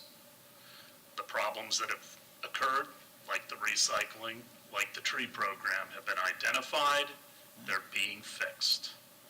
But to say that this city is in crisis is just false. Well, I don't know if I said in crisis, but we No, do have a problem with department heads and filling positions. in But the we have city. had that for a long time. I mean, we've had open positions. Part of it is because of wages. Part of it is competition with the private sector for engineers. But I don't want people walking away here thinking that, you know, the city is in crisis. And the only other thing I want to say is, you know, the reason the last city manager isn't here is not because of the city. It's because of the city manager. So I think we need to clarify that. Vice Mayor? Thank you. So I too have thought long and hard about this over the last few days. And on Monday, you know, I made a statement that I am very much in favor of processes in the city. We go through a process or a procedure. We're very transparent and deliberate when we make our decisions, when we allocate money. And I still honor that, still believe, I do believe that. But I got thinking about us a little more holistically after our discussion. And so while we're not in crisis, I agree. We are a large city with complex issues, and we are at a complex point in our development and in our year with budget decisions and major projects that are going on and direction that we need to give staff, and in particular department heads. So we have 219 vacant positions. I think we have 29 people maybe that are queued up for interviews to fill in those positions, but it's a significant number. We have 4 director-level positions that are open and 1 assistant city manager position is open. We're getting ready to enter budget discussions. You heard from a number of people tonight asking for more resources for housing, rent stabilization, or housing navigation. We're getting ready to engage again into our strategic planning decisions, negotiations with the Phillies, finalizing some city hall plans for our marina improvements. We have ongoing conversations with the African American community and others about graves in Clearwater. We have the recycling investigation going on, challenges and opportunities of activating our second CRA later this year, mid-year. And we have the opening and operation of our beautiful $84 million park in the middle of summer. So those are significant things for any city manager to come on board and get his or her arms around as they start a job. Ms. Poirier knows our city. She intimately understands our hiring challenges. She has proven herself to be capable, honest, transparent, and incredibly hardworking.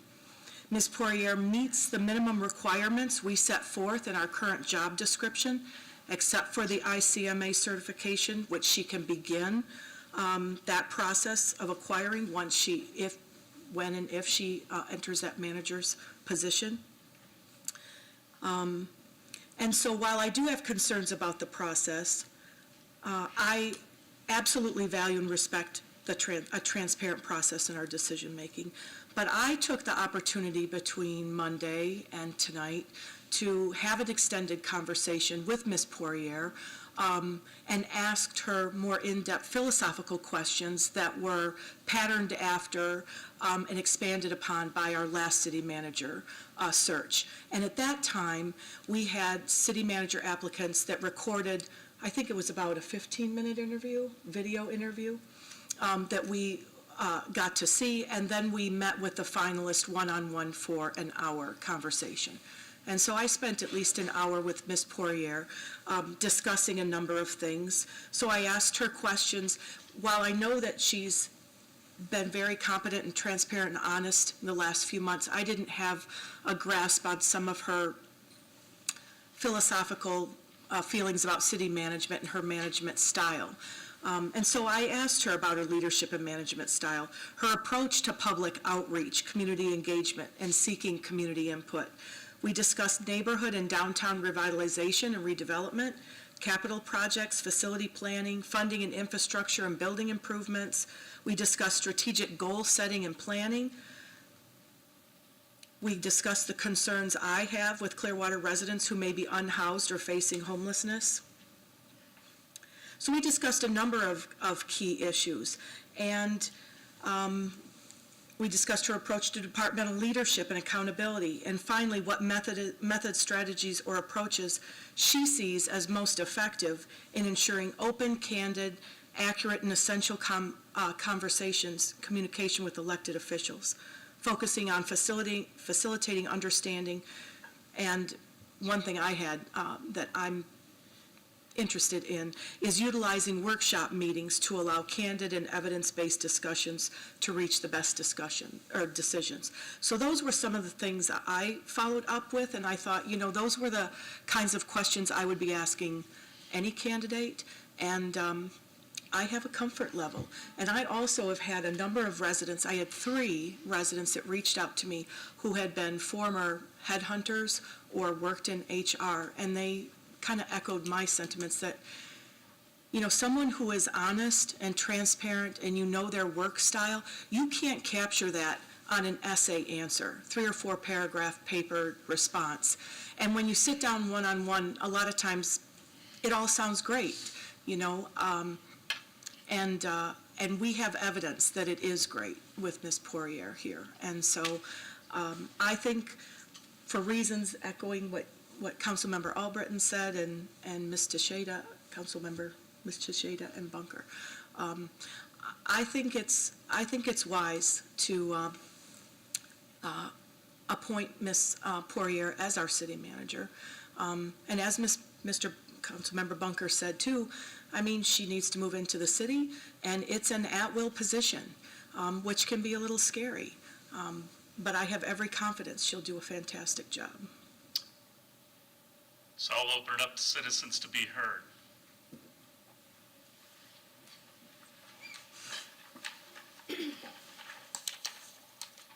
Kelly again.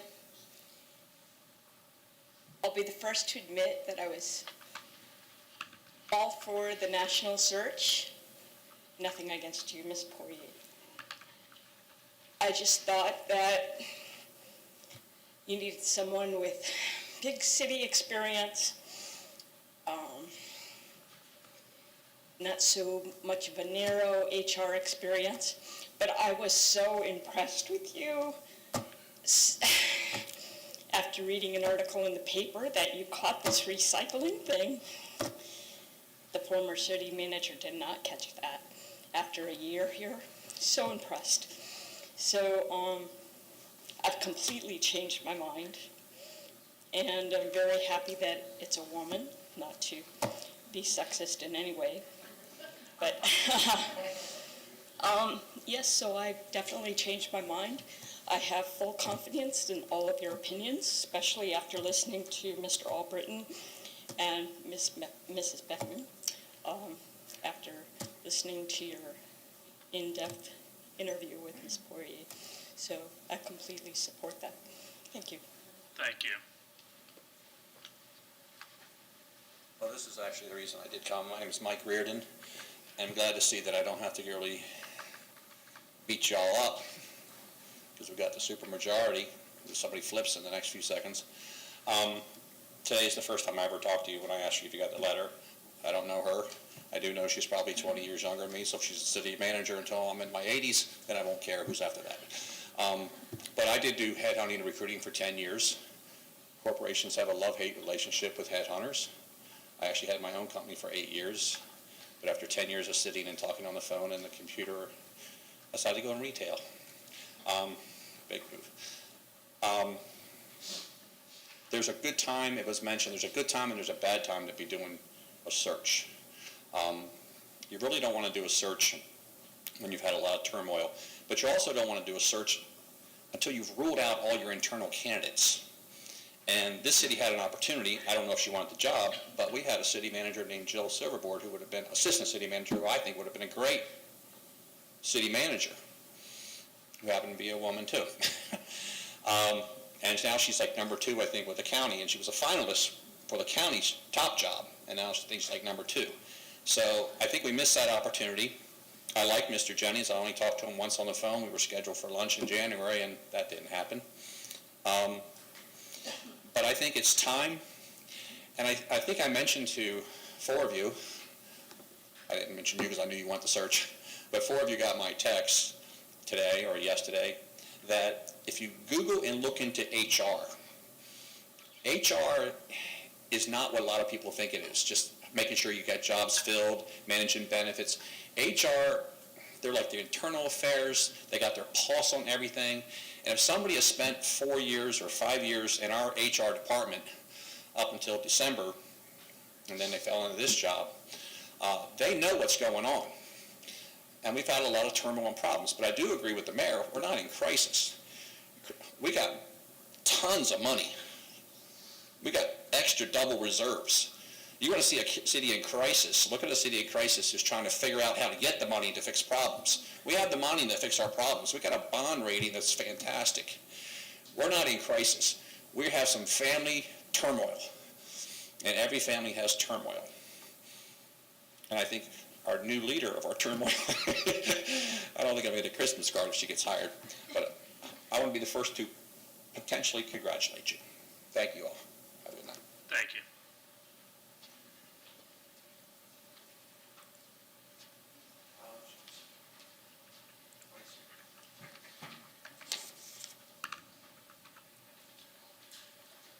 Good evening. My name is Patrick Raftery. I'm a 44-year resident of Clearwater. I reside in Countryside, and specifically this topic is why I came to this meeting in person.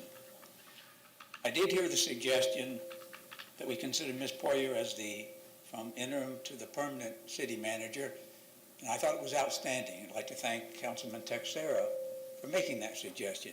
Talk about thinking outside the box. I thought it was wonderful. But like everybody, I wanted to reflect upon it for a couple of days.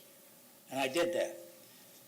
First thing that struck me was that there's already been a vote of confidence in her capabilities because she was appointed assistant city manager by the previous city manager. I also think the fact that we lost that city manager, for whatever reason, was a setback for the city. So we're now in a bit of flux, if you will, relative to moving forward. We have Imagine Clearwater moving forward. We have the Bluffs development moving forward. And in my mind, the city staff and operations was the next group to move forward, which is why we had to have a city manager hired. And we made that move. Unfortunately, it didn't turn out the way we wanted it to be. I think she's a proven quality by the fact she was in HR as long as she was, the fact that she was selected as assistant city manager, and each of you have had a chance to deal with her one-on-one. The very things that you were concerned about with Mr. Jennings, communication, addressing problems, you've had a first-hand opportunity to see how she will handle those things. And I think you all are very confident she will do an excellent job of that. She has knowledge of the city. She has knowledge of the personnel from HR. She has relationships with council members, 5 distinct personalities that must be dealt with on a daily basis. I have 2 areas of concern for her. One, will she be a catalyst for change? We really don't know yet, but we shall find out.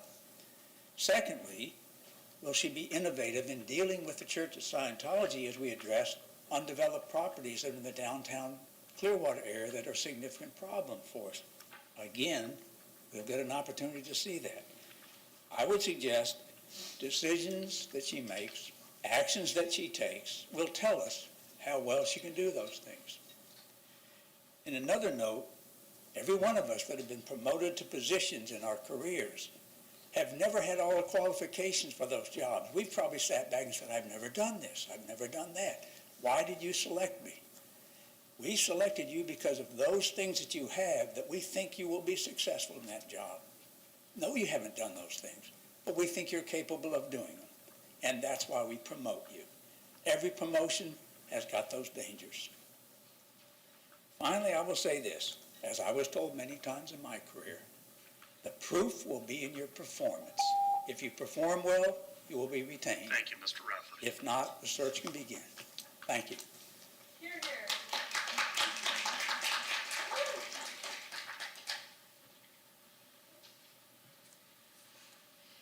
Good evening. Hoyt Hamilton back for another term. I'm trying not to make this a habit.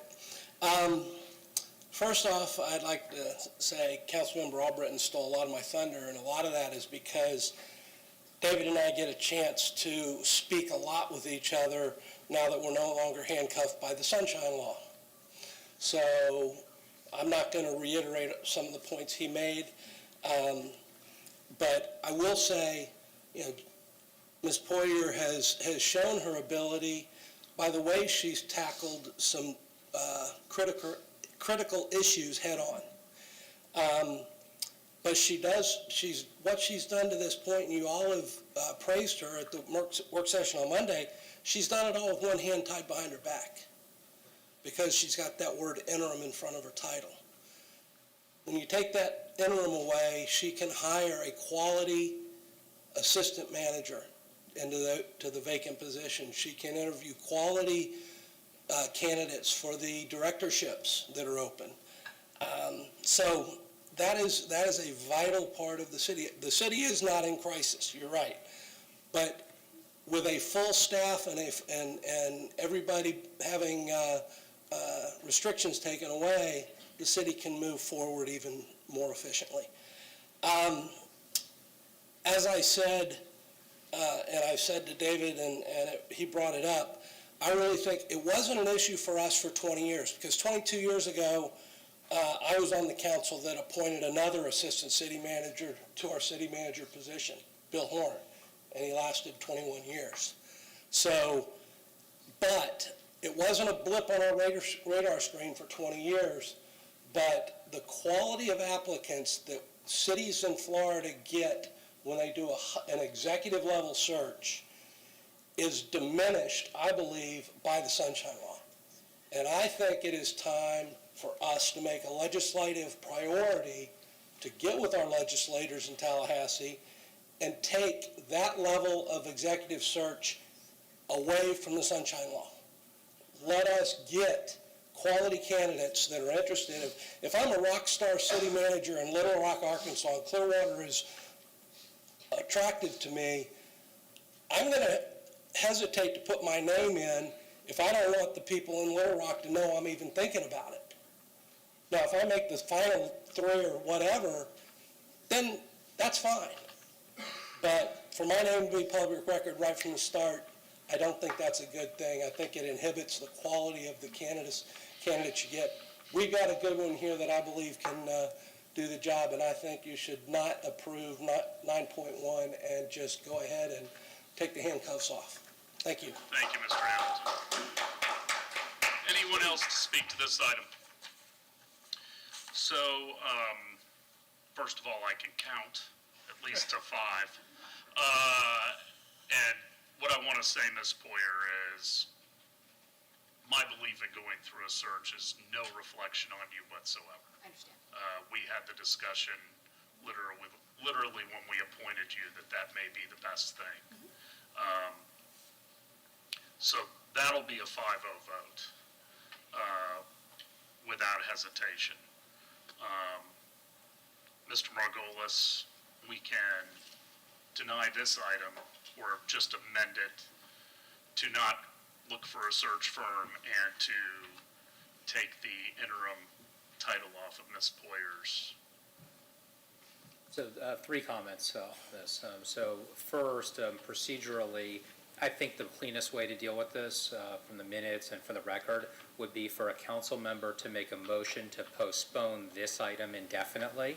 That will have the effect of killing the item, assuming that motion passes. So that way, if for any reason council needs to return to it in the future, that motion can come back. So I would, number 1, recommend a motion to postpone indefinitely for 9.1. After that motion passes, which only requires simple majority to begin with, the second thing procedurally would be for a council member to make a motion to begin negotiations with Ms. Poyer for a permanent city manager role. Mayor, as you've pointed out previously, that motion does require a supermajority. So if at least 4 council members vote in favor of that motion to begin negotiations with her in the permanent role, then we would begin that process. And the third thing I want to say is that we do need to talk through some of the logistics as far as what the council will be looking for in terms of that contract. Mayor, I know you and I have talked a little bit about what that could look like, and it's up to the council whether you'd like to either have that discussion right here and now, or whether you'd like to meet with me one-on-one to give feedback as to what that should look like. It's really up to the council, but ultimately, I will need to draft and craft an employment agreement for her in order to present that to the council. I'd like to postpone the third decision until all the council members can talk to you and have some time to digest things. Is that reasonable? I think so. Okay, so do I have a motion on item 9.1? So I make a motion to postpone item 9.1 indefinitely. Second? All in favor? Aye. Aye. Opposed? Unanimous. And now I need a motion to start negotiations. I move to start negotiations with Ms. Poirier to be our city manager. Second. Any questions? All in favor? Aye. Opposed? Unanimous. All right, we're going to take an 11-minute recess before we start item 9.2 because I think it's going to take a while.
council meeting on March 2nd, 2023. We are on item 9.2.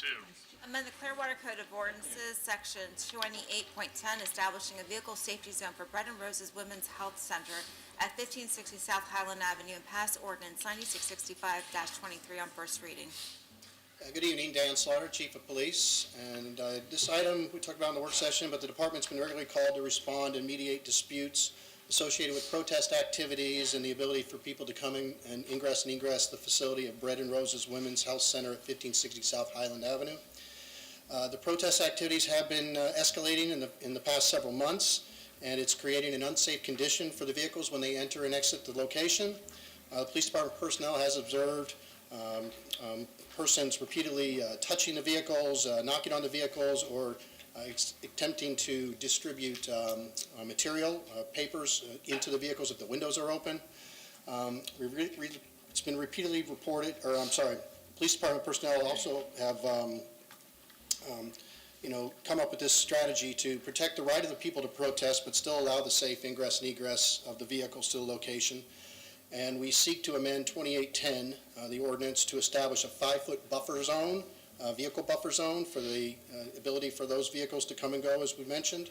And this would be in place on Monday through Saturday from 7 a.m. to 6 p.m., just at the 1560 South Highland Avenue location.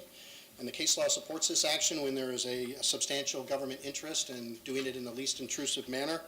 It would create it as a Class 3 civil infraction, which is a fine of $130 plus costs. And I'd be more than happy to answer any questions. Any questions for the chief at this time? Or Mr. Margolis? Mr. Margolis, do you think that this violates First Amendment rights? No. This is, in my opinion, a very modest ordinance compared with that which has been passed by many other cities. Now, granted, it's always case specific, right? We have to compare the magnitude of the solution to the magnitude of the problem, but it is my opinion that this will successfully survive a judicial challenge. It is literally a vehicle safety zone to allow vehicles to safely enter and exit a facility that, under Florida law, they have every right to do. It does not prevent the protesters from being heard. It does not push them across the street. It does not push them out of earshot. It doesn't even really push them out of eyesight. So this is, in my opinion, a modest solution that I do believe preserves and protects the First Amendment rights of protesters, which is crucial for us as a government agency, but also protects the right of patients to access care services as provided in Florida law. So I'm perfectly comfortable with this from a legal perspective. Any other questions from council at this time? No. All right, I will open up to the public to speak. I'll tell you, I know that there's a big group on either side. If you're opposed to the amendment to the ordinance, if you could line up on my left, and if you're for, on my right, and then I'm going to take you from both sides, alternating, okay? And again, I'm asking you all to respect the 3-minute rule. Good evening. Good evening. Mr. Mayor, council members, my name is Dick Maxwell. I have a heartfelt concern for the city of Clearwater, and I would be remiss if I didn't voice it before you voted on the law which you are desiring to enact. My concern is for all the citizens of Clearwater, because what you do in the present collective has ramifications over the entire city. I believe I'm thinking correctly when I presume that nothing I say right now will change the course of events which are about to occur, and nothing would please me more than if I were proven wrong. Nevertheless, here is my concern. Because of your actions leading up to that which will culminate tonight, this city will corporately endorse and protect the rights of a portion of its citizens and visitors while rejecting the rights of citizens that the city refuses to recognize as citizens and visitors which the city refuses to recognize as human. You are repeating history. In 1857, with the Dred Scott decision, Supreme Court Chief Justice Robert B. Taney declared any person descended from Africans, whether slave or free, is not a citizen of the United States according to the U.S. Constitution. The insistence of this lie by half the population led eventually to the Civil War, a judgment from the Almighty which led to the deaths of 620,000 soldiers. Between 1933 and 1945, the nation of Germany determined that the Jews were not citizens and began to take away all of their constitutional rights, their property, and eventually their lives. This evil eventually led to 4 million German soldiers either dying or never being found, and over 500,000 German citizens dying as a result of Allied bombing. Divine judgment can be costly. In this very room, in the past few visits, it has appeared that the city of Clearwater is working to recognize the rights of all people save those whom they refuse to see because they do not yet have a political voice.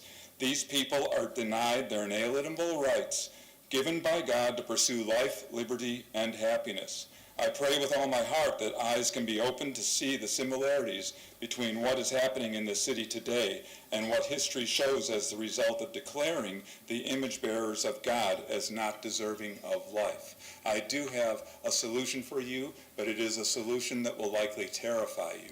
The solution would be to get God's favor upon this city. The means for gaining God's favor on this city, the God of all creation, the true God, would be to declare the city of Clearwater as a sanctuary city for the preborn and to outlaw abortion in your city. Thank you for your time. Thank you, Mr. Maxwell.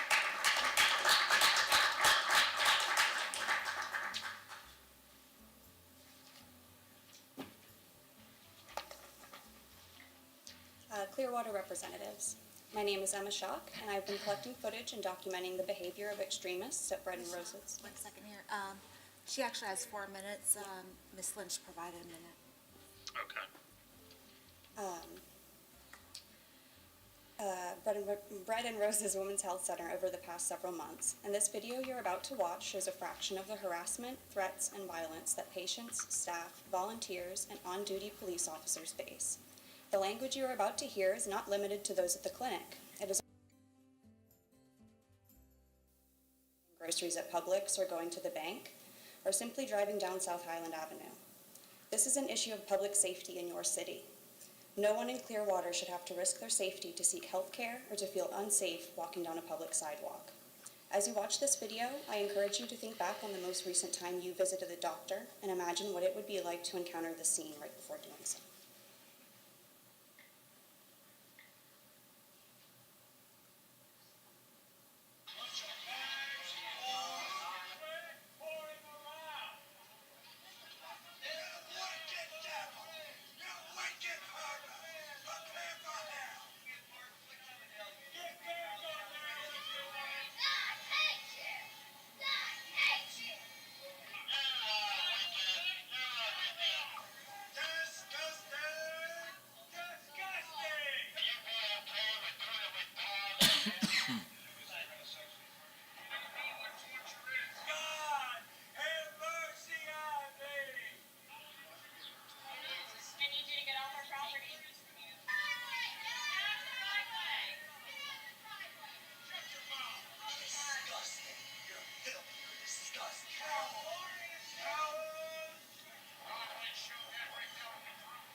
As you cast your vote on Ordinance 9665-23, I'd like you to take a moment to consider the reality of the situation at Bread and Roses Women's Health Center and whether or not this is something Clearwater wants to be known for.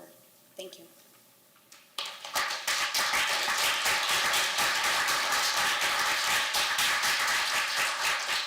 My name is John Hardy. I'm part of the, what you call protesters. We aren't protesters. First of all, that whole video that she showed, that wasn't against the people coming in that was doing their abortions. That was against the death courts themselves. That was between us. First of all, I want to say we are born-again Christians. We're saints. We're not protesters. We live by God's commandments, not of the sinful world's. We come to be at Bread and Roses the voice of the unborn babies. As the Bible says, we're supposed to love our neighbors. Them babies in that womb are our neighbors, and we're supposed to love them. I got a verse from the KJV Bible, Isaiah 58:1. As we speak out loud, as that video shows, in Isaiah 58:1, it says, cry aloud, spare not, lift up thy voice like a trumpet, and show my people their transgressions and the house of Jacob of their sins. This is what we go by, the commandments, the commandments of God, not of the world's. So after that, we got a one called Ezekiel 33, verse 8-9. It says, warn them. It says, the verse says, when I say to the wicked, you wicked person, you will surely die, and you do not speak out to dissuade them, people, from their ways, that wicked person will die for their sin, and I will hold you accountable for their blood. That's us. But if you do warn the wicked person to turn from their ways, which we do, and they do not do so, if they don't turn from their wicked ways, they will die for their sin. Though you yourself will be saved. That's Bible written KJV. John 15:8. If the world hates you, is what the Bible says with Jesus, know that they hated him before us. The world hates the truth and what we speak, because Jesus is the truth. These are all from the Bible. These are the commandments that we work by. We're speaking loud. We're like a trumpet. And I told you the situation of the warning them. That's for us to do. That's what we are. So whatever that's saying, as we're loud and everything. So I go to the next thing is, I heard on some of these videos that we're swearing, okay? First of all, we don't swear. Anything that we say is in the Bible. If you're considering we're swearing, unless you call, you're going to hell fire. Murderers.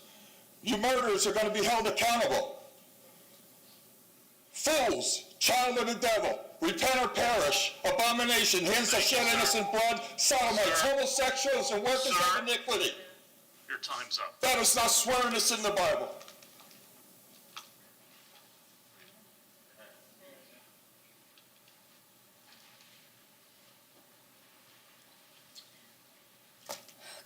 Good evening, Clearwater City Council members and Mayor Hibbert. Thank you for giving me the time to speak. My name is Tony Marangello, and I've been a volunteer advocate at Bread and Roses Health Center since 2015. I'm here to speak on my experience with the local business community within the vicinity of Bread and Roses.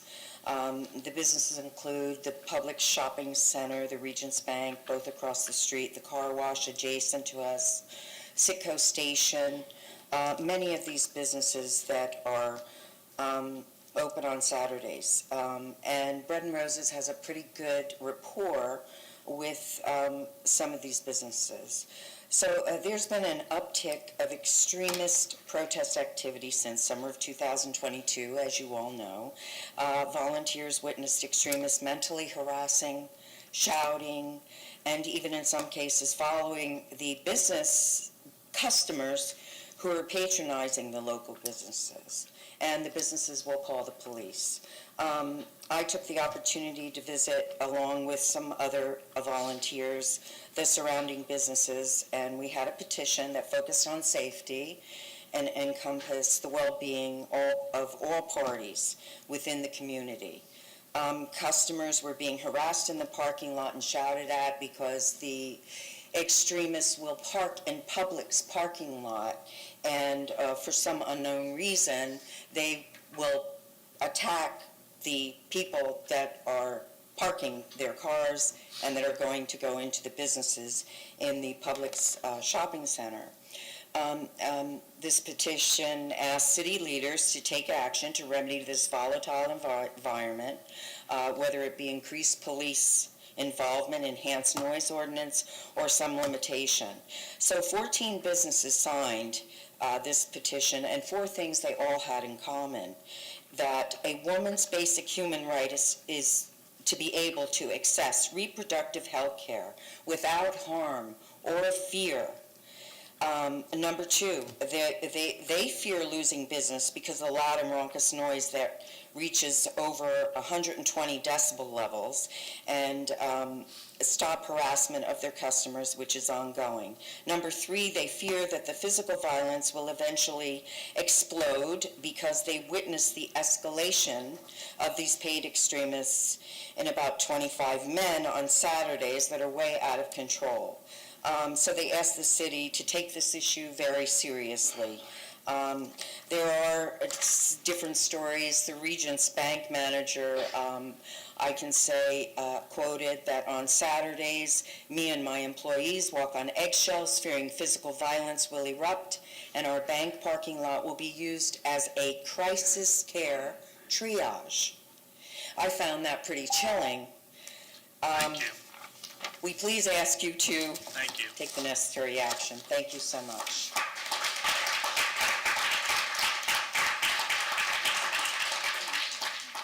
Pastor Victor again from KJV Baptist Church. I can testify that the reason for the escalation since the summer is because me and my church have been going down there asking, since the thing with Roe versus Wade, the death courts have been getting more aggressive toward the Christians.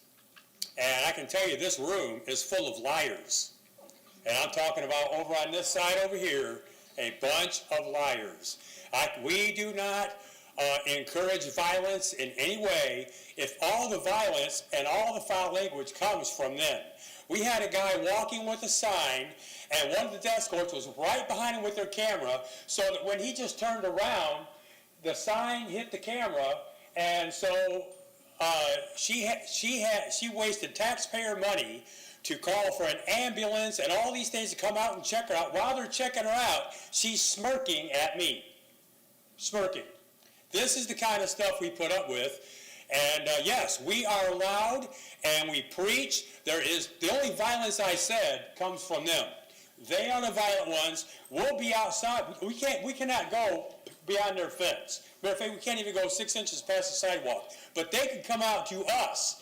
And when the police are not looking, they're the ones that bump into us, trying to knock us down. They are the ones, you see them when they're getting in their faces, they come up and get into our faces, where in the free speech areas on the outside of their property. And so I just want to inform you, there's a lot of lying going on here, and it's coming from them. And also I want to say I'm not even positive the integrity of the chief of police when he showed the video Monday talking about the Christians blocking the roadway. When you look at the film, it was not the Christians, it was the death courts with their signs. Look what the signs read. It was the death courts that were the ones blocking the roadway. And that's what it is. Many times, yes, we go walking across, but when a car comes, we get out of the way. And so I'm saying that this buffer zone is not the answer to the problem. I can tell you that right now. And we will continue to preach against the murder of babies, and I believe we should be loud against the murder of little babies in the wombs. If it was little puppies being murdered, there'd be all kinds of people out there screaming about this being done, and babies are more important than humans are. All right? And that's all I got to say.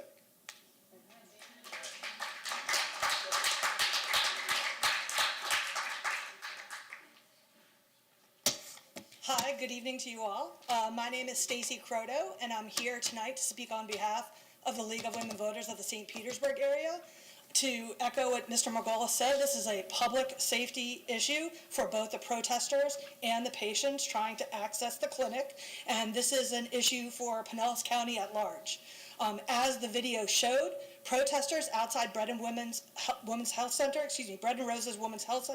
regularly threaten and harass people entering and exiting the clinic, including harassing the escorts who are just trying to have the patients feel comfortable about going into the clinic. This creates a tense and dangerous environment, which I think was quite clear from the video. I've seen this myself before when I was a clinic escort, and that was a couple years ago. When someone has decided to have an abortion, they should be able to do so safely and in their own community. No one should feel forced to travel far distances or out of the state because of the potential dangers imposed by visiting Bread and Roses. Establishing a safety zone will keep the public, patients, and health care providers safe by addressing escalating threats, harassment, and violence outside the clinic. This narrow safety zone, protecting the driveway into the clinic parking lot, will allow patients, their loved ones, and the clinic staff, again, to enter and exit safely. This will also give law enforcement a bright line to keep the peace, all while protecting the First Amendment rights of these protesters. It is entirely possible and has been done in cities across the country to balance the needs for safety and orderly access to a clinic with the rights of those who may wish to protest. This is not a zero-sum game. Everybody's rights can be protected. With that said, I graciously ask on behalf of the League and future patients of the clinics, as well as the escorts, that the council vote in favor of this amended ordinance establishing a vehicle safety zone for Bread and Roses. Thank you.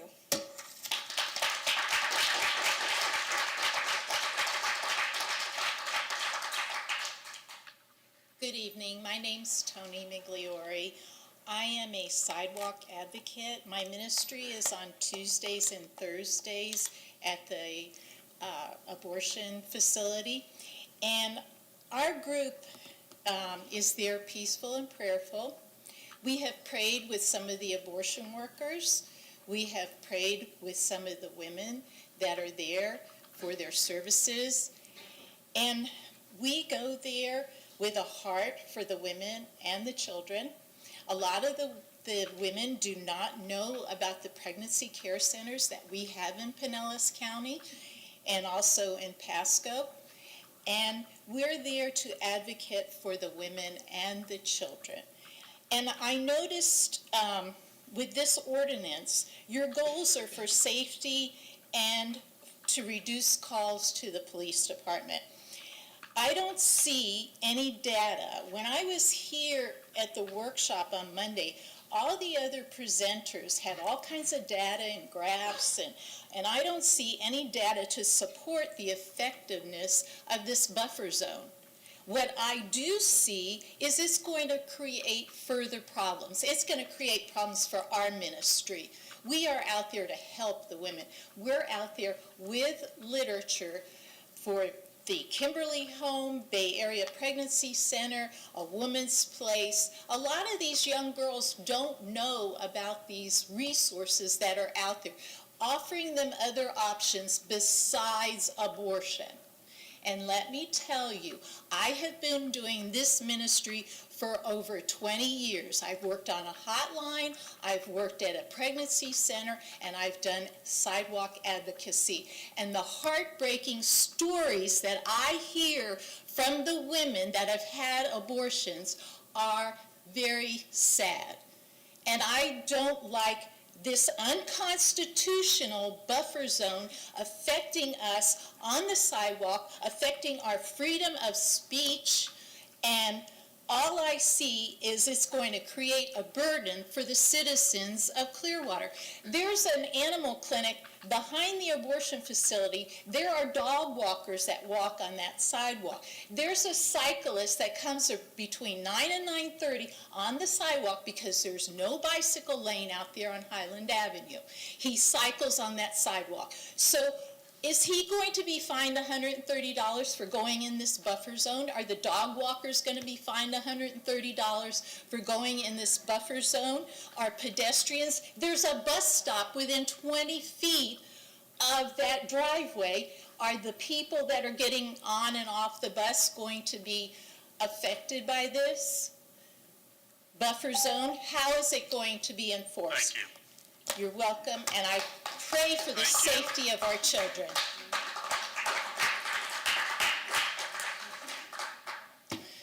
Hello, my name is Lisa Mudano Dalton, and I am a lifelong resident of the area. and I wanted to urge the council to act on what I believe you are already leaning towards and vote for this buffer zone.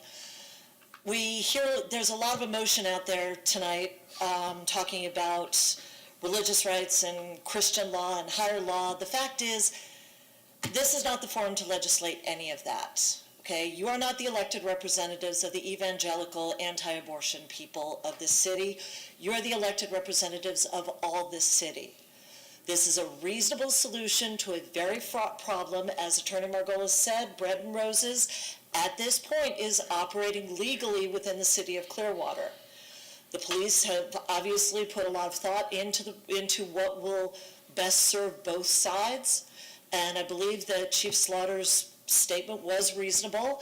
Yes, we would like more. Yes, they would like more. This is a really nice middle-of-the-road solution to what, if left unaddressed, is going to escalate to more violence, and eventually somebody is going to get hurt. That is not a threat. That is a simple fact. You are dealing with emotional sides where it is your job as the city council to act reasonably and in the interest of all citizens. Thank you.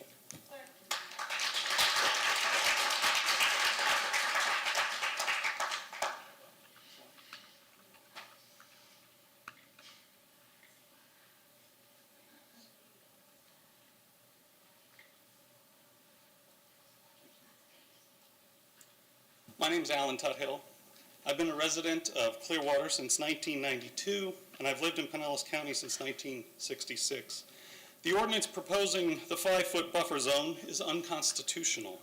Specifically, the section, and I will paraphrase, saying that it shall not apply to authorized agents of the clinic engaged in assisting patients and other persons to enter or exit the clinic.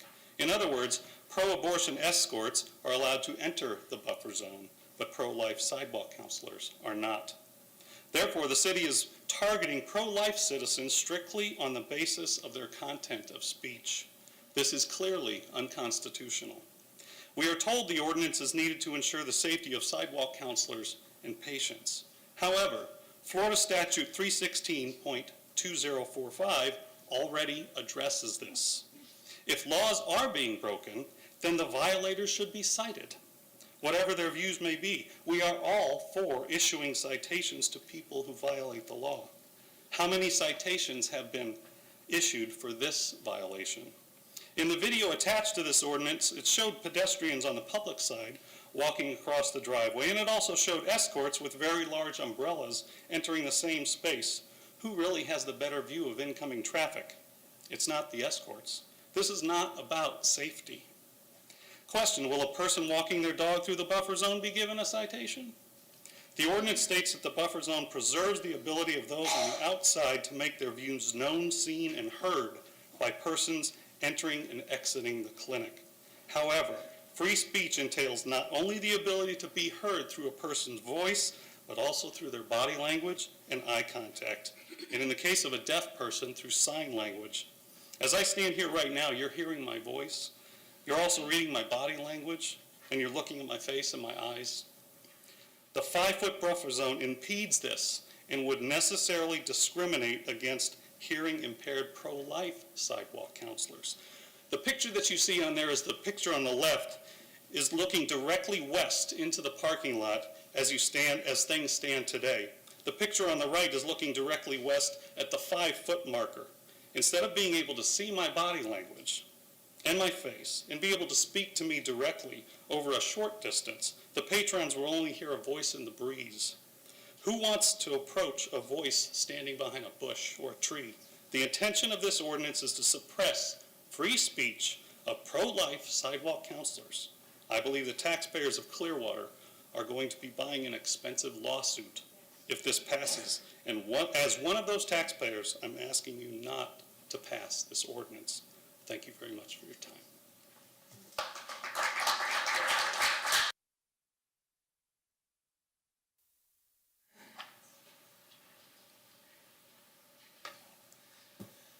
Hello, my name is Evan Swenson. I'm a registered nurse and a resident of Clearwater since 2019. I can assure you that no one is having any trouble hearing the protesters at any location even across the street. I'm not particularly good at public speaking, but I do have experience now with these protesters as a escort at Bread and Roses, and I have to say it's a shocking disregard for safety in most cases. I have seen protesters on several occasions, not even just as they're passing the driveway, slowing down repeatedly, using their signs to block the driveway when cars are either leaving or entering. They will also move out further into the street and use said signs to essentially block the cars from making safe right or left-hand turns. I feel that it's an issue of really when, not if, there's an accident based on this, because the people involved are often scared of them and want to leave as quickly as possible. And if you have a sign in your face, you can't see any cars coming towards you. I've also seen the protesters themselves incite drivers that have absolutely nothing to do with the protest or the clinic, screaming at vehicles and pedestrians on the street, in the Publix parking lot, Remy's across the street. It's very audible at all times, and they will scream at them as well. And it leads to an escalation. The situation I've seen on multiple occasions is that people will feel incited by protesters and reciprocate, and then it just heightens emotions and things get out of hand rather quickly. But more importantly, too, it's kind of it's threatening to patients. It's threatening to the volunteers and staff themselves. Patients don't expect to be just bombarded by insults, bombarded by threats when they're just seeking health care. And if there's something that you're there for, a life-concerning condition, and you need to get care, and someone intimidates you from entering that facility, it is as good as violence to me. Thank you.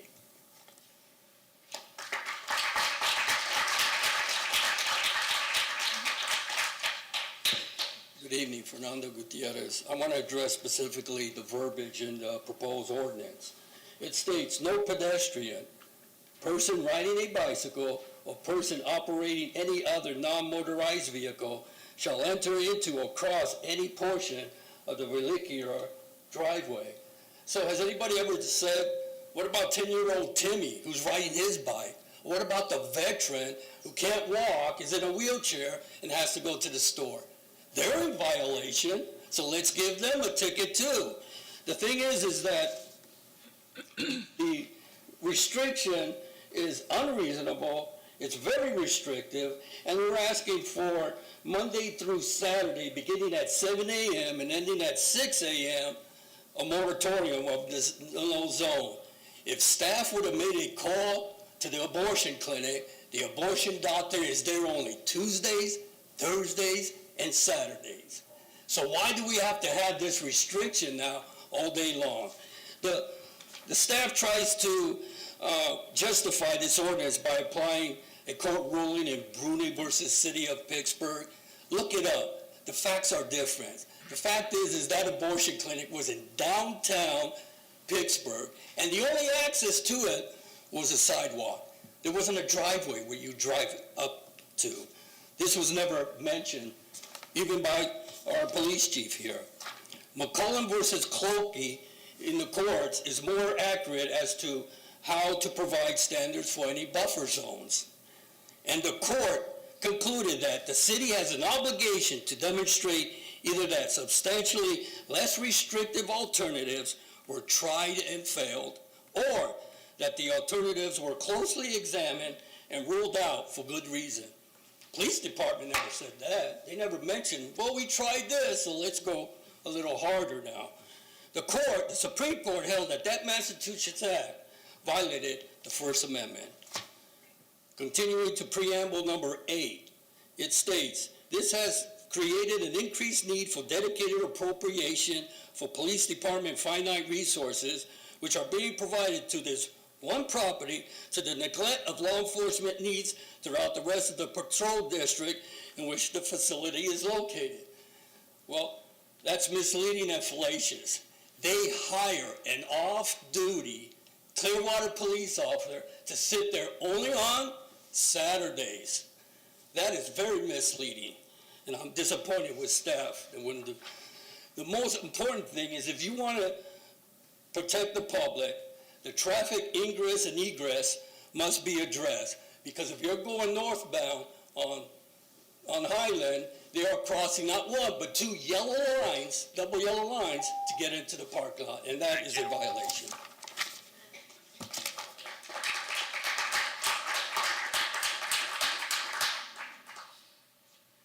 Good evening. My name is Jean Johnston, and I have a short statement from the coordinator for the Bread and Roses volunteer program. My name is Judith, and I am 75 years old. I have coordinated the volunteer escort program at Bread and Roses Women's Health Center for over 10 years. I've been an activist in women's reproductive rights for over 30 years and was a volunteer escort in Melbourne, Florida back in the 80s when they had over 100 protesters on any given Saturday. But in all my years of doing this work, I have never seen the level of aggressiveness by the protesters that is now commonplace at Bread and Roses every Saturday. Since Roe v. Wade fell last year, the number and the aggressive behavior of the extremists, and I use that word purposely, has grown multifold. It is alarming, and we as volunteer escorts deal with these extremists every week and try our very best to get patients into the center as stress-free as possible. It's a near impossible task. Our goal is safety, pure and simple. Safety for the patients, for the center staff, and for volunteer escorts.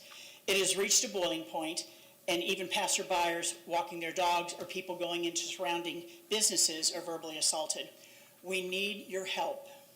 We need space. We need the extremists to not block the driveway, and we need to bring the noise level down. Often the noise level is over 100 decibels.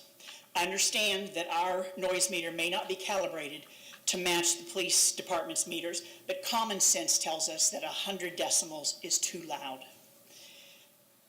This constantly high level of noise has a very emotionally negative effect on the patients coming into the center. The extremists can actually be heard in the clinic, in the waiting room. Simply by adding the term health centers to the existing city's noise ordinance would be a huge help in solving this problem.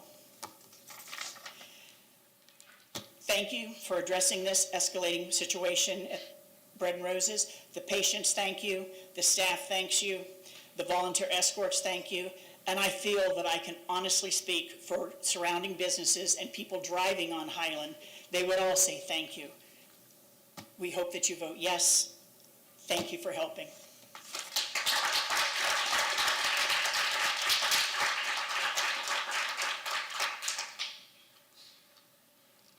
Good evening. My name is Dawn Lechner. I'm a resident of Clearwater. I came tonight because I wanted to remind you of two things as you go forward and make your decisions. So if you could just listen carefully. I know you're familiar with this. I do solemnly swear that I will support, protect, and defend the Constitution and government of the United States and of the state of Florida, that I am duly qualified to hold office under the Constitution of the state, and that I will well and faithfully perform the duties of City Council on which I am now about to enter, so help me God. And you are able to remove, so help me God, if you should so choose. So help me God. You're sworn to uphold the Constitution in the name of God, which I may say you are also able to omit. It is a fearful thing to make an oath in the name of the Lord and not keep it. The Lord says in the third commandment, you shall not take the name of the Lord your God in vain, for the Lord will not hold him guiltless who takes his name in vain. The second thing I wanted to reiterate with you is the First Amendment, that Congress shall make no law respecting an establishment of religion or prohibiting the free exercise thereof, or abridging the freedom of speech, or of the press, or of the right of the people to peaceably assemble, and to petition the government for the redress of their grievances. So this is the First Amendment of the Constitution that we uphold. It seems pretty straightforward, and public property is just that, public. No abridging. So the question facing you today at its core is, will you be men and women of your word, or will you violate the oath that you swore to uphold? So help you God. Thank you.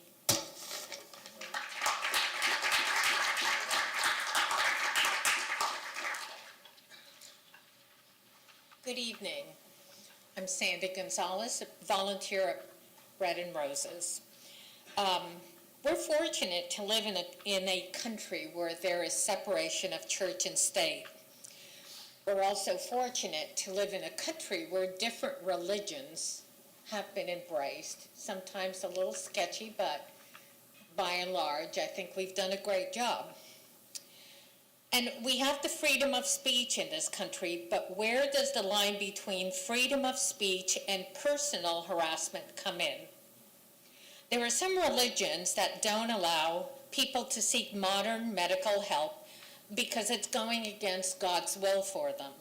So if a man needed chemotherapy for prostate cancer, would he feel safe to have people yelling at him as he entered a treatment facility? Probably not. It would be scary. If the Bible is against unmarried people living together, would it be all right if those believers stood in front of a couple's house, called them fornicators for hours on end? They'd call the police because they would feel unsafe. And because in this country, that's a choice. A woman who took her niece to the clinic asked me, "Why are they doing all that yelling? My niece's fetus was dead. It had to come out." Usually a dead fetus can stay in the womb for a week to 10 days without harming a woman. But the sidewalk yellers don't understand that.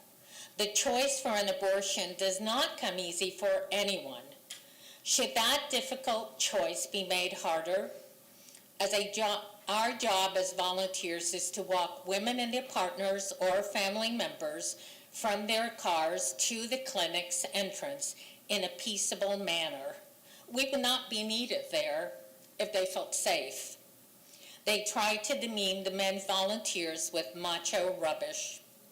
What we hear from them for 3 bloody hours is, "Fornicators, sinners, wicked women, you're going to hell and deserve it." These are some of the choice words hurled in our direction. I consider this to just be plain bullying and not linked to freedom of speech, as they've made the clinic their own personal soapbox. People are making difficult choices that they have a right to make, and to make them in a safe environment. Thank you.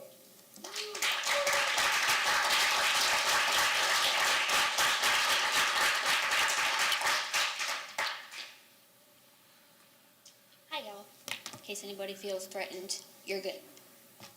So my name is Cheyenne Collins, and I'd like to speak on the buffer zone. Thank you for the esteemed members of Clearwater City Council and Mr. Mayor and all of the other important members of this meeting. I would first like to express my appreciation for your ability to appropriately analyze a situation and to do it using critical thinking, to develop a plan that can respect our most basic rights and freedoms while also maintaining a safe environment for all. I was born and raised here in Pinellas County. I'm a local nurse and former server who worked right across Opal Sands on Clearwater Beach. From that experience, I was able to meet a lot of people, local residents, and tourists alike. What I remember about that job were the countless conversations that I had about people loving Clearwater because of the town's ability to create and maintain an atmosphere that allows you to immerse yourself in the beautiful environment and to live in the moment. The atmosphere that attracts hordes of tourists every single year and keeps residents in Clearwater for years to come. Included in this beautiful atmosphere is the ability to feel safe, to feel that you can go out and experience all sides of our beautiful city without fear. As a Pinellas County native, a local resident, and a healthcare worker, I believe this buffer zone helps to maintain that sense of safety, that beautiful Clearwater atmosphere. It respects our constitutional freedoms and allows patients to enter and exit the clinic safely. I applaud your ability to research the best approaches to take because upon learning about the buffer zone, I looked into the success rate of buffer zones in other cities and the evidence does speak for itself. Safety zones have been implemented around healthcare centers all over the United States, effectively allowing patients to enter clinics safely while also protecting First Amendment rights. One citizen's right to safety is equally as important as another's right to protest legally. As our founding fathers and the Constitution states, the enumeration of specific rights should not be construed to deny or disparage other rights. Thank you for showing us that you will honor the duties bestowed upon you by us, the general public, and by affirming your commitment to our votes, because with this decision, if you make it in favor of the buffer zone, you have then effectively protected the people in our city and proven to us that you are capable of protecting our rights while also protecting others.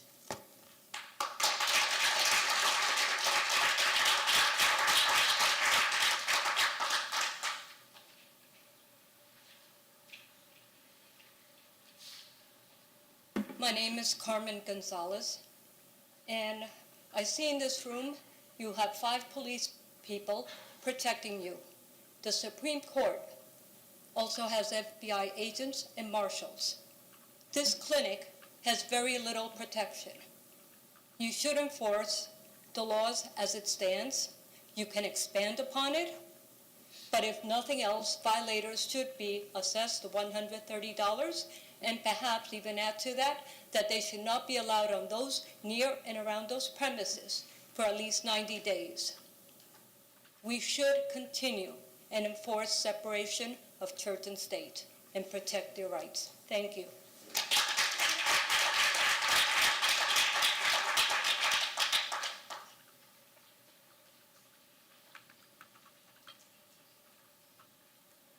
Well, I'm back.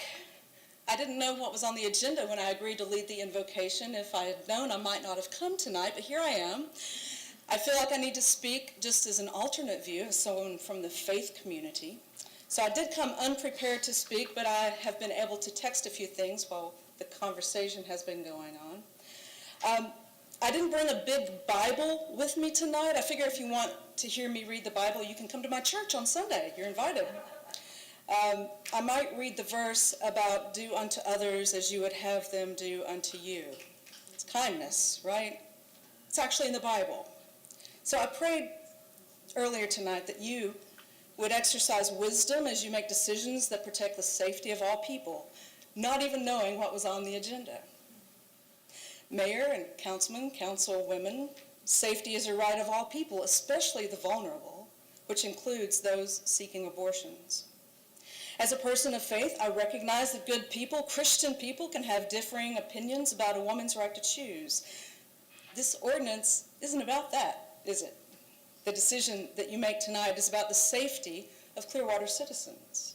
I implore you to consider the health and safety of the living, breathing human beings in your care, people going into the clinic, as well as the protesters exercising their First Amendment rights. Here's the thing. It's 5 feet, right? 5 feet. I'm 5 feet too. This zone is shorter than me. It's a reasonable proposition.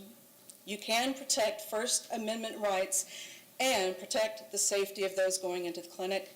That's my fairly unemotional pastoral perspective. Amen.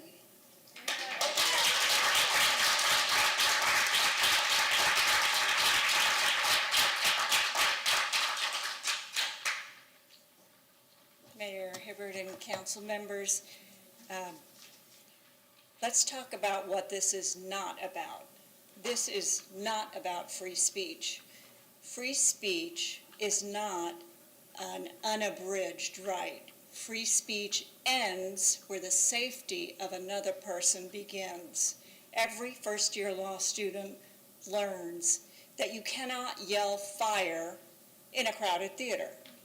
By the same token, you cannot harass, intimidate, frighten people, cause them to startle, cause them to run, cause them to drive erratically by your words. That is not protected by the First Amendment.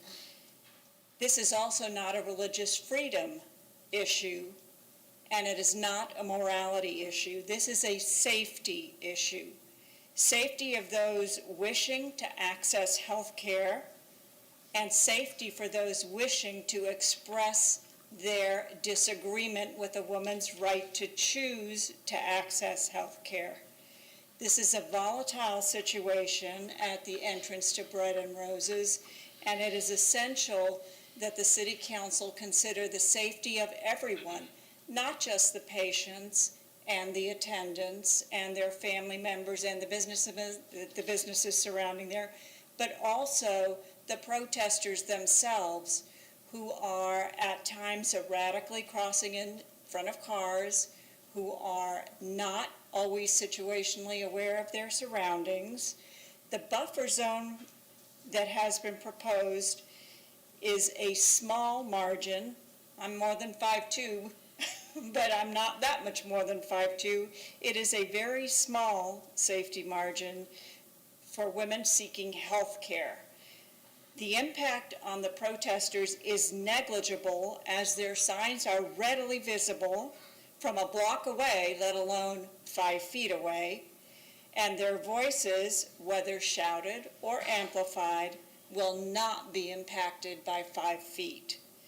A buffer zone could well prevent a tragedy of a protester losing the awareness of the vehicles that are approaching or cars that are driving erratically. There can be no justification for physically approaching and intimidating another person simply because of their health care choices. And surely some of the approaches have been unintentional, and it would be a protection for everyone for this ordinance to be approved. Thank you.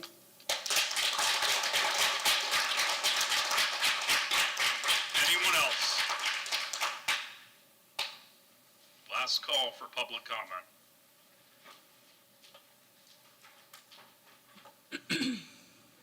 My name is Mike DePalma. You hear all kinds of stuff from this side of the room that talks about only being 5 feet, and you need us removed from that 5 feet so vehicles can come in and out of that establishment. If we're not in the way and we're the problem, then why do they need to be into that 5 feet? You see, all of you are liars. Why do we not lie? Why is it wrong to lie? Because God said not to lie. Because God said so. That's why you don't lie. You see, we go there every week and we only speak the truth. The words that one of the women came up here and said, that's right, we do say those words. They're in the Bible. God said those words. I can't even repeat to you the words that they say to me and that they say to everyone else that goes there to be a Christian. We're there to stand up for what's right. This country was founded upon the Bible. You put your hand on the Bible when you were sworn in. That's right. We're not to lie. So all I can close this with from my side is that you can lie to yourselves. You can lie to yourselves. I don't lie to myself. But I can assure you, going by the Bible that you put your hand on, you will answer to God one day. And you're not going to lie to God. You see, because as sure as you are breathing the air you're breathing right now, you will answer to God. And you can't lie to God because he already knows what you'll say. So just remember that each and every one of you are accountable for what you do. You cannot lie to God. You can lie to yourself, but you'll never lie to God. Thank you.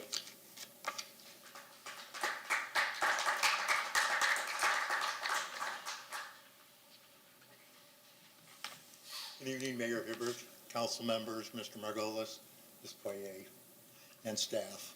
My name is Rudy Michalek. I live on Clearwater Beach. And I guess the only point I would make to everything that I've heard tonight is, in the recent past, I've had an opportunity to talk with Chief Slaughter on a number of issues. And I found him to be a very thoughtful and understanding individual who would really look into the aspects of any topic that he was charged with providing for. And as part of that, I believe that he also does things in the best interest of the citizens and the residents, all citizens and all residents of Clearwater. And so I would believe, and I would say to you, that for him to make a presentation and ask for a change in ordinance is with that thoughtful consideration and understanding of what is in the best interest of all citizens of Clearwater. And so I would encourage you, along with Mr. Margolis, who I'm sure would keep the language of the proposal in the best interest of legalese, that you support this proposal. And I thank you for your time. Thank you.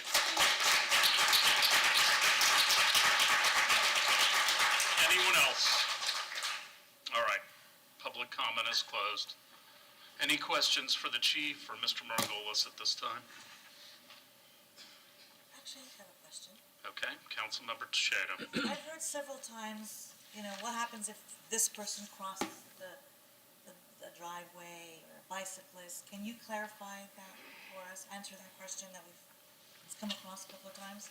Given the threat of litigation that we've received this evening, my recommendation to council will be that we discuss that one-on-one.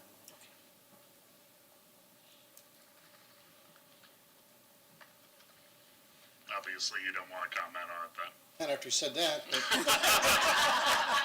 Aren't you glad I asked? First of all, your credibility was brought into question, and I have the utmost faith and confidence in our chief. I think he has amazing integrity, and I think, what you put forth.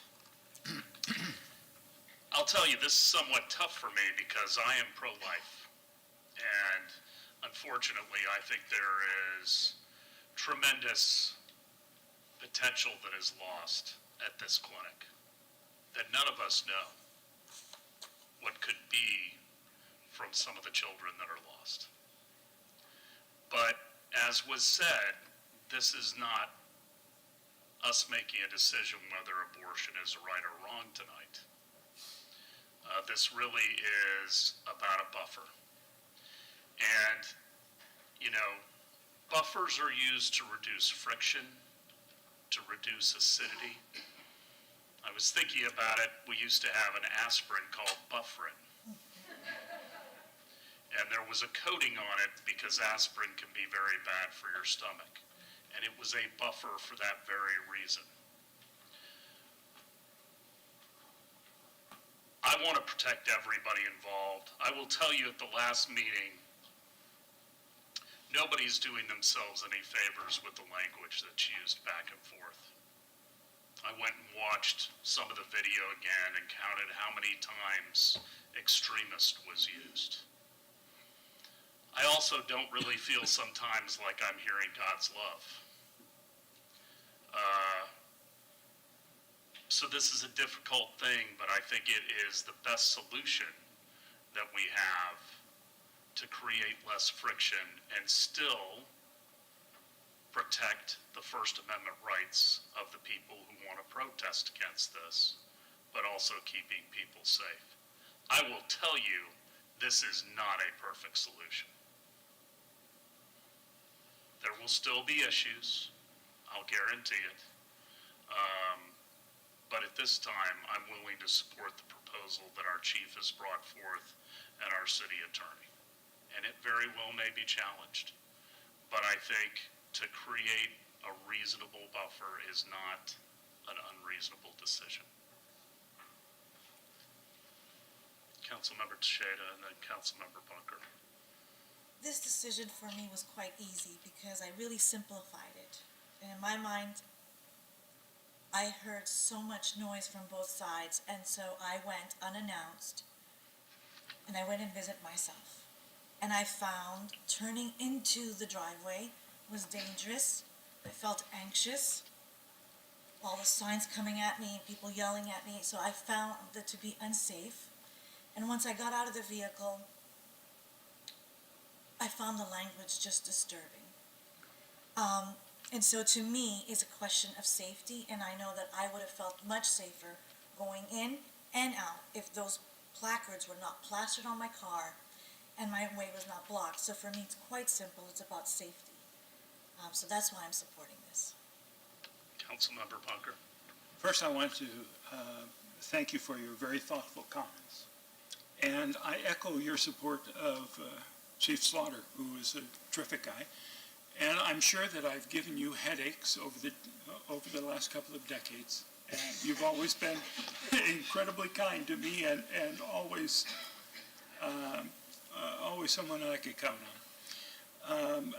I have to say that I've been dealing with protests personally for 33 years now, starting when I was a shop steward for a union at Universal Studios in LA, way back when. And the first rule that I learned in picketing is you can't block cars. And that includes like slowing down to kind of make it difficult. No, you can't do that. 10 years later, I was here in Clearwater videotaping people protesting Scientology. And there was a 10-foot buffer put in for that. Even with that, our message has gotten through. And over the last 23 years, because of people taking to the streets and other actions, there have been countless books from former members, an HBO documentary, Leah Remini had a TV show. More people know about Scientology now than did before any protests started. So you may think you're being silenced, but you're not. We can hear you. I mean, it's hard not to hear you. And message control is something that I would recommend. Anyway, I think this is a really good step to take, and I thank you for working this buffer zone out. Vice Mayor. So I used to teach journalism, and I'm a firm proponent of the First Amendment. I'm also fully supportive of allowing people to access health care safely and protect our residents. I think this is a reasonable compromise, and I applaud both the chief and our city attorney for developing it. Councilmember Albrecht. Well, you're going to hear the same thing from me that's been said up here by everybody. You know, it's a safety issue, and I think the 5-foot buffer goes a long way to helping the safety of everyone, even the traffic going by that don't have anything to do with it. We've all seen the videos. Many of us have been out there to actually take a look at it. And so to me, it's not an issue of right to life. It's an issue of safety. So I'm going to support this. Do I have a motion? Move to approve 9.2. Mr. Margolis. This is ordinance number 90. No, I needed that. Go ahead. This is ordinance number 9665-23, an ordinance of the City of Clearwater, Florida relating to medical clinic safety, amending the Code of Ordinances, Chapter 28, Streets, Sidewalks, Other Public Places, Section 28.10, establishing a vehicular safety zone, creating civil penalties, and describing citation procedures, providing an effective date. I have a motion and a second. All in favor? Aye. Opposed? Unanimous. 9.3. Appoint an individual to the Community Development Board to fill an unexpired term through February 29, 2024, and an individual with a term to expire March 2nd, 2027. Council members, since the work session, we have contacted Mr. Hutkin, and I have updated the agenda item to include his information. He is interested in becoming a full member.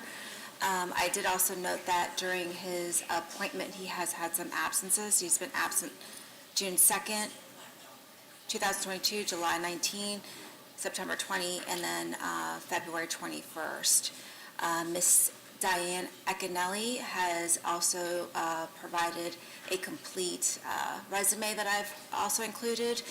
Bryn Dauphiné, I did also clarify her application. I did read it, and I provided council members with that information, but for the record, She was not a member of the city's Parks and Rec Advisory Board.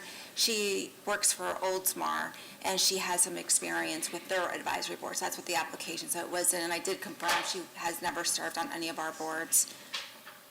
And the last application for your consideration is Mr. Andrew Hupp. Okay. Any questions from council? No. Any discussion? I know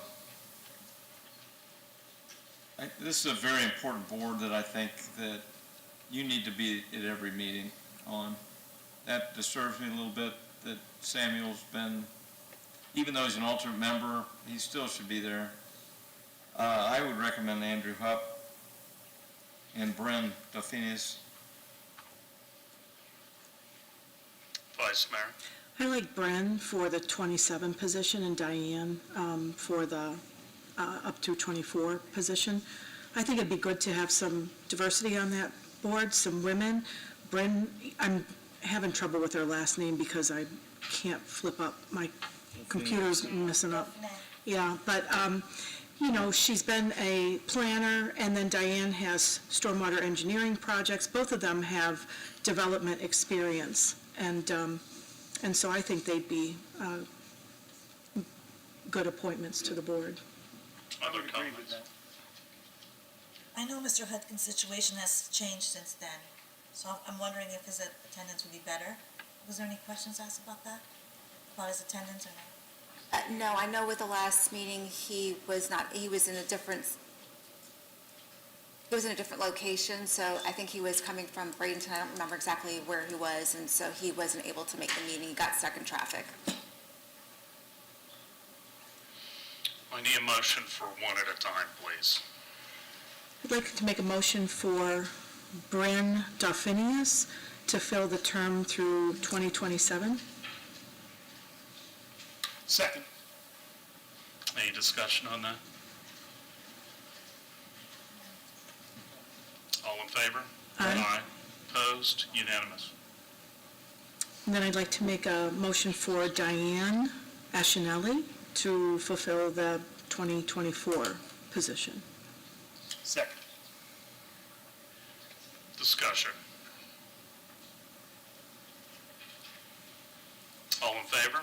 Aye. Aye. Hello? I need, I said Oh. second, that does, I have to say you still aye have to too? say aye too, yes. Aye. Nay. Okay. Passes 4-1. 9.4. Appoint an individual to the Air Park Advisory Board to fill the remainder of an unexpired term through April 30, 2025. Council members, you had applications from Kevin Boyden, Thomas Crockett, Travis Norton, and Dennis Roper for your consideration. I did provide an email clarifying Mr. Roper's past, participation in the advisory board, so he has been appointed to the board a few times. Okay. Any questions? Vice Mayor? So I think Mr. Crockett would be a great appointment here. He's retired FAA, he has experience, he's familiar with the Clearwater Air Park, he's been a flight instructor, traffic controller, and he hasn't served yet on any advisory board. And so I think it would be great to give him an opportunity. Anyone else? I like him. I'll second that. Anyone from the public to speak to item 9.4? All right, I have a motion to second. All in favor? Aye. Opposed? Unanimous. 9.5. Mayor, this is under city manager reports. It's you. It's really my item. So this is resolution number 23-04, a resolution of the city of Clearwater, Florida, creating a city council rule relating to the receipt and acknowledgement of citizen comments submitted by electronic means, providing an effective date.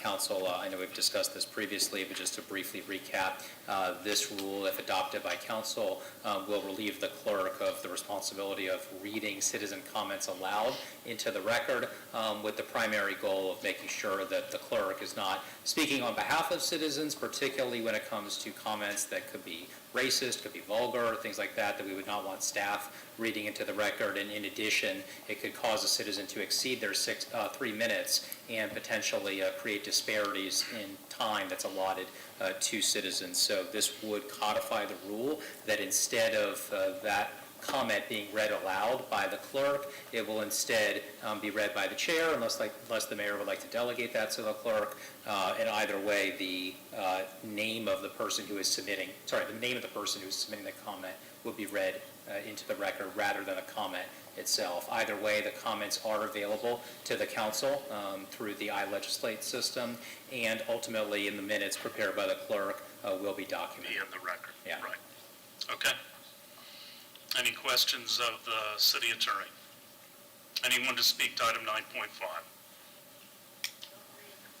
I just have a question, sorry. I just want to make sure that I got it right. So if somebody sends in a comment, rather than you reading it out loud, it's going to go into the record, and if I wanted to see what Joe Schmo had written, I would have to go back to the minutes and read it. Is that the process that's proposed? Correct. Okay, thank you.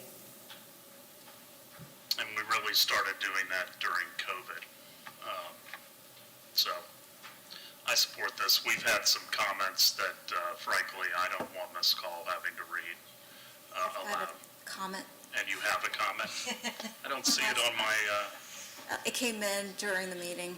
Okay. A comment was submitted by Kathy Flaherty. I think the council should embrace all means of hearing from their constituents. Many people want their voice to be heard at the meeting but cannot attend in person. Some have health issues, work issues, transportation issues, childcare issues, etc. And having their comments read aloud, their voice to be allows their voice to be heard at the meeting. Some of these comments are very important and need to be heard, and having that taken away is not good. I know personally how it feels to have one's voice shut. At the August 15, 2022 CRA meeting, I sent an e-comment regarding the contract between the CRA and the GDB. It was done within the published rules and was to be read by the clerk at that meeting. For no apparent reason, Trustee Hibbert cut my e-comment to 3 minutes, cutting off the end of my comment, the most important part. I want the end of my comment read into the record before the council takes away a great communication tool for the city and its constituents. The clerk cut off my comments right after the listing the 25-plus job responsibilities of CRA staff to the GDB. I asked for basic oversight of the hundreds of thousands of dollars of restricted TIF funds and CRA staffing hours. Here is the end of the comment. This is a lot of staffing responsibilities for the CRA staff that is supposed to mitigate bright full-time. This is a contract for services. The CRA pays the staffers, the GDB, so the GDB can promote their members' properties inside the CRA district. The CRA pays the GDB for promotional services that it cannot provide unless the CRA staffs them. The CRA staff does not track the time worked for the GDB, so there is no account of time spent on CRA blight mitigation versus GDB administration either. There needs to be accountability for the time and measured results for the funds spent if this is approved. That was what was cut off. The contract was approved by the CRA trustees on September 12, 2022. The main reason for the approval of paying the GDB staffing, the GDB, was because the GDB had a lot of funds to spend. Cutting reading of e-comments is wrong direction for the council. Actually hearing the ideas and opinions from the community is a good thing. If the comment contains foul or derogatory language, then don't read it. And there you have it. I don't know why we would give somebody that writes in a comment more time than somebody that takes the time to show up to a meeting. And you didn't even start the timer on that. It was more than 3 minutes. No, I didn't. Was it? Okay. I had 54 seconds left. Yeah. All right. But that's my point of view. We still read all the comments. We read all the emails and respond to all the emails that we get from citizens. But I don't think there should be advantage by not being here. And if I could just add to that, Mayor, I mean, I would candidly say that the worst possible idea would be Ms. Flaherty's suggestion to discriminate on the basis of content and to suggest that the clerk would pick and choose which comments to read based on whether we like or dislike the content. That would be probably the worst idea I've ever heard from a constitutional standpoint. I've spent my career in government. Vice Mayor. I just wanted to make a statement, because I do very frequently encourage resident engagement and appreciate it, the good, the bad, and the ugly. But I would say that, I was assured that the comments can be entered into the record, that we will acknowledge that we received these comments before we vote on something. Is that the plan, right? We're going to name, I received comments from Joe and Sharon and blah, blah, blah, right? And that we've read them, or we've received them, whether we choose to read them or not, it's up to us individually, right? But we've received them, and that we receive them before we take a vote. And that's really the purpose of public comment, is to, and I certainly appreciate when I attend meetings, hearing what other people have to say. That's part of the richness of attending a meeting in person. But if you're not able to attend, your voice can still be heard by those who make a vote, to cast a vote, and then they're public record as soon as they're published. And it's interesting that, this was part of the discussion on Monday, is that they're public record as a certain word count. And so somebody's not going to enter a public comment that goes on and on for 5 pages. They get 1,200 words. Approximately 3 minutes. The one comment that Ms. Flaherty entered was pretty long, so it doesn't accommodate. But which is only fair. And again, it's not hidden from anyone. It'll be available in the minutes, and I think that that's a fair way to do it. Anyone from the public to speak to this? I already offered. Ma'am, if you want to speak, you're welcome to come to the podium, but you have to identify yourself. Carmen Gonzalez. When you submit papers to the Court of Appeals, you have a page limit of 70 pages. So something like this, you could have your comments to be limited to 1,000 words. All spell checks can count. This way, it's not subjective. That's all. It's limited to 1,200 words. Anyone else? Lisa Lanza, Clearwater, Florida. I went to county commission meetings, and the county still allows people to call in. And I mean, sometimes it goes on for a long time. And the county's much bigger than Clearwater. And so that you're going to have more people possibly call in. So why, if the county can do it, why did we eliminate it? There are people who just can't come here for many reasons, and plus our population is transient. We tend to travel. So why can't you call in from Columbia or wherever you happen to be?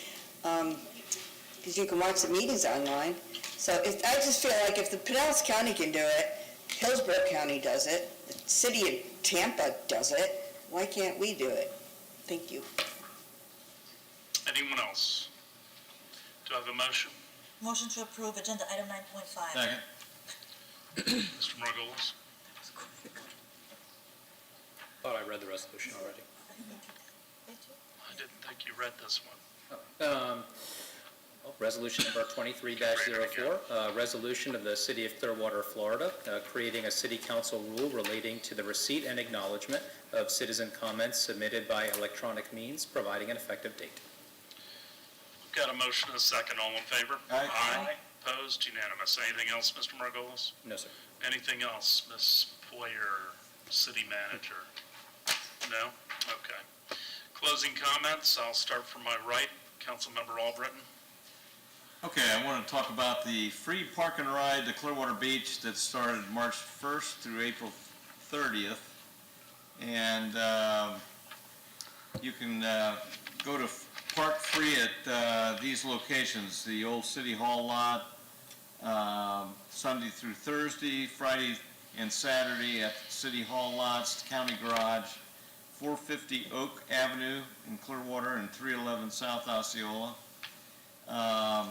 The PSTA shuttle and Jolly Tri will run every 30 minutes, Monday through Thursday, 10 a.m. to 10 p.m., and every 15 minutes, Friday, Saturday, and Sunday, 10 p.m. to midnight. It's a great deal if you want to park for free on the mainland and take a ride to the beach and come back to your car without having to pay a big parking fee. I can't guarantee you're gonna get there any faster than all the rest of the cars going there, but you won't have to hunt around for parking space. It's good, it's a good deal. And it's a PSTA in collaboration with PSTA and the City of Clearwater, so I'm sure last year we had a lot of people that enjoyed it, and this year I think the same thing, so that's it. Vice Mayor. Well, first of all, I wanted to say thank you to everyone who attended. It was a packed house. People, I think, were respectful and shared their points of view, and it was welcomed information. So thank you very, very much, especially to the people who showed up to speak their truth and understanding concern about housing in Clearwater. There were a couple things I wanted to say. Number one, Comic-Con is Saturday at Ross Norton Rec Center. It's a big family-friendly event. It's free. It's been a great success for the last few years. I know Krista Smith, one of our librarians, works very hard on it, and it's a good event to attend. So it's a Ross Norton Rec Center, 10 to 5 Saturday. I would encourage you to please take the Coachman Park Resident Survey. It's located at our city website. I think it's fewer than 10 questions, but about what types of programs you'd like to see at our park as we begin to activate it. And I took the survey. It's easy, and we need your input. That park is an expensive, beautiful showcase park, and we need to understand what you would like to see in that park. And then if you want to weigh in on Drew Street improvements, including the complete street plan, I would encourage you to please reach out to Brian Schroyer at FDOT to let the agency know your thoughts. You can email him at Brian, BRIAN, Schroyer, SHROYER, at dot.state.fl.us. They're asking for letters by the end of the day tomorrow, but if you have feelings or thoughts about Drew Street, please email Mr. Schroyer. And finally, I sit on the Continuum of Care. I'm the chair of the Continuum Care organization that oversees our lead agency, the Homeless Leadership Alliance, in the county to help direct HUD dollars for social service initiatives in our county. And we are having a Continuum of Care and Homeless Leadership Alliance general membership meeting on March 8th it's 5:30 to 7:30 p.m. And it's at the PSTA office, 3201 Schrerer Drive in St. Petersburg.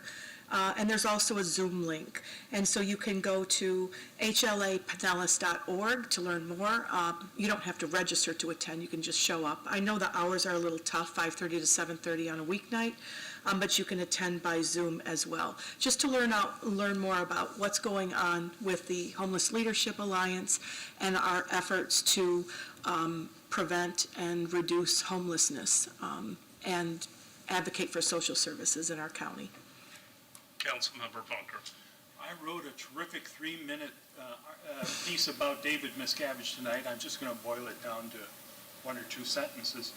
A Tampa judge recently found that Miscavige had been hiding from process servers in LA and Clearwater. 27 times they tried serving him, and he said, no, I don't live in LA, and no, I don't live in Clearwater, and I don't do business at either places. Well, a judge said, yeah, okay, consider yourself served. And 2 days ago, David Miscavige told the judge, no, I haven't been served. So he just won't stop. And it's up to us to say, stop it. Councilmember Shannon. So in honor of Women's History Month, I would like to showcase 2 events that I attended and I enjoyed thoroughly. The first was the Tax Act Invitational Women's Softball Tournament featuring D1 schools. I was asked to throw the first pitch and I was so nervous. And I pitched alongside 92-year-old Joanne McClaney, who was an avid fan of women's softball. And sad to say, my pitch was low and on the outside. But I was so impressed with the event. Our city were great hosts, and our staff did a phenomenal job, juggling all those moving parts. 40 games in 4 days. That's amazing. And the staff was very great. They actually gave me some important facts that kind of put things in perspective. So this event averaged 5,000 spectators per day. ESPN viewership was 550,000, and it was the largest female audience in the tournament's history. 2022 economic impact for this event was $8.4 million. 93% of the non-local attendees said it was the primary reason for traveling to Clearwater, and 70% live out of state and stayed an average of 4.8 days or 4.2 nights. So this event, in all accounts, was very successful.